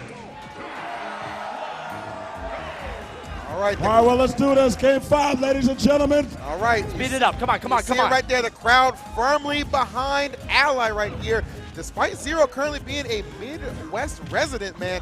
And you know what? They said, you know, we don't care about you 3 months around here, bro. We're talking about Ally, man. He's been here for years doing his thing, holding it down, man. And one more time, and perhaps the most crucial match of his career, my God. looking to do it again. Almost takes him all the way to the top, takes a free 64%. Zero tries to get a grab at Ally, throwing out that jab immediately. Out of here, just staying out of that range right here. Both these guys just so cognizant of the fact they don't want to give anything up for free, right? Got to be very well aware of that, looking for that fair, though. Zero's playing kind of scary here. He's playing very aggressive, always in Ally's face. I think he's trying to switch up the gears, and he's doing a great job right now, but he's got to know when to dial it back. Exactly. That's one good thing, though. He has done an excellent job of. He's been meeting Ally in the air so many times and having those great answers to him when he is high in the sky like that. Zero is Oh, doing this is a big, great this is big. job right now. He tried to get the forward air, did not quite pan out. The banana is actually going to be taken away from the platform. Ally very lucky in that regard. Gets the back air, trying to catch the tech chase. Zero teching to the ledge. Oh. All right, banana back in hand right here, reassessing the situation. Good patience right there. Ally looking to just cut him off guard a little bit. I've seen him use that cape too often, man. Excellent double jump, goes for the up smash. Not going to happen. Zero a little bit too close on that missed space down tilt. All right. Oh my goodness, and a little too close to Ally right there with some solid DI. Keep it. Oh, no! Oh, there it is. How else could it shape up? It had to come down to a moment like this, baby. This is the moment of truth. Ally exploding the barrels. One more stock. The chant in the crowd. I don't know who they're going for. I couldn't tell you right now, man. All I know is they are going right here. And now Ally trying to go to work right here, build this lead on Zero. That's a good start right there. You know how powerful Mario is out of one grab. So Zero making a mistake of giving him 2, but somehow finds a way out of it. Zero fighting right back. These two hardened warriors with so many cuts, gushing blood. They're fighting to the bitter end. So battle tested, so many matches between these guys. The crowd is dead split. Right now, you can only imagine these guys' heart just racing right now. Somebody looking to take home the title right now. Smash and Smash 3, delivering on all cylinders. Right now, Zero on the ground. Ally gonna land. He's gonna get the up air. Oh, so close. I'm telling you, that's a scary situation to be in here. Ally just looking to get back to the ground. Zero, though, looking for the W, and he will take it. The best in the world is back on top. And D-Disciple right there with the hug. You already You know what it is. Very unfortunate for Ally, who bows his head in absolute respect. Again, these guys warriors through the ages telling you. meet in the Coliseum, strike each other again and again. Zero snatching the third smash and splash from Ally, barely taking the set. Down tilt up smash. Truly a match that could have gone either way, man. Down to the wire on all fronts, but it was one good confirm from Zero that would lead into the up smash and give him the victory right there, snapping that 2 smash and splash win streak of Ally. Absolutely insane. My breath, my heart. I'm telling you, man. Oh my God, I'm anxious. I'm anxious. I'll do it down here so you guys can see it.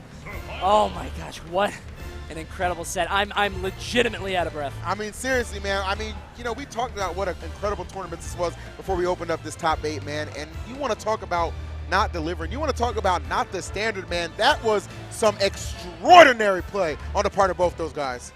That was incredible, guys. And listen, we don't have any replays for you, but what we do have. You got to live in the moment for that. Exactly. You got to live in the moment for that. You got to go back and watch that a little bit later over a nice little bit of food.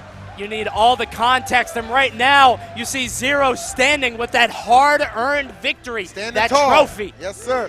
The TSM chants filling the arena right now, and for good reason. What a hard-fought victory, and really kind of like reminiscent of that exchange that they had, you know, at DreamHack, right? It was, Absolutely. again, Ally taking them out of winners, man, but when it really counts, comes down to the wire, Zero taking them out of the tournament and taking first place. Such an incredible showing. I mean, Smash and Splash has delivered each year with these incredible grand finals. And again, that explosion with the fireball into the barrels into the last stock. I'm telling you, Coney, I tell you what, sometimes, man, I do take a peek at the script, but sometimes I like to be surprised. Don't let anyone spoil that for you. Tell people to watch the set. Don't tell them how. Oh, all right. That was actually very smooth. That was pretty cool, That was impressive. I feel like he practiced that. There he is. The Scarf Lord has returned. And listen, a lot of people in the crowd pulling for Ally. You could tell he was the fan favorite. Nothing but respect for TSM Zero when he comes out the victor. Absolutely, man. And you got to give it up to Ally, too. So, I mean, really just gave us something to talk about for months to come, man. This is going to go down, I think, as one of the greatest grand finals you could ever see. I mean, that was back and forth action between both those guys. Such confidence exuding from both of them. But at the end of the day, it was just Zero just a little more in the tank to push himself forward and propel himself to that first place. And what's interesting is if you look at the earlier sets, again, there was no other way this could have ended. These guys were both just on a different level than everybody else in the tournament. They demolished everybody in their way, and they come down mano-a-mano against each other, come down to the final stock, the wire, and Zero barely edges it out. It's a collision course, man. All challengers met with and dispatched. Unmovable force, unmovable wall. When they collide, man, crazy things happen, and that grand finals was absolutely outstanding. And brother, it was a freaking pleasure to do it with Absolutely. you, man. Like, seriously, Absolutely. man. This has been an incredible experience casting the Smash 4 Wii U Top 8. I would like to thank everybody that's running the event. I mean, Unrivaled Tournament, Sage, Blind, they run the best ship. Chevy, I love these guys to death.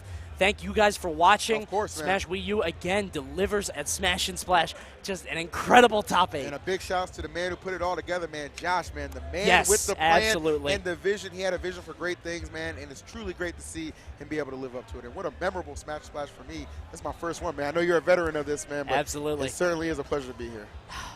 It's been a killer event. We're going to go hang out in the pool. Maybe watch some Melee too, top man. 8. Yeah, man, because, hey, Smash 4 might be over, man, but the tournament is not, man. We still got a killer top 8 of Melee for you guys to check out. I know a lot of Melee heads in the chat right now doing the big things. Guys, thank you so much for watching us. It was our pleasure to be your Sunday delight, and we hope to see you on the next one. Absolutely. We'll see you guys next time. We're going to go hop in the pool. Have a great night. Keep it locked for Melee.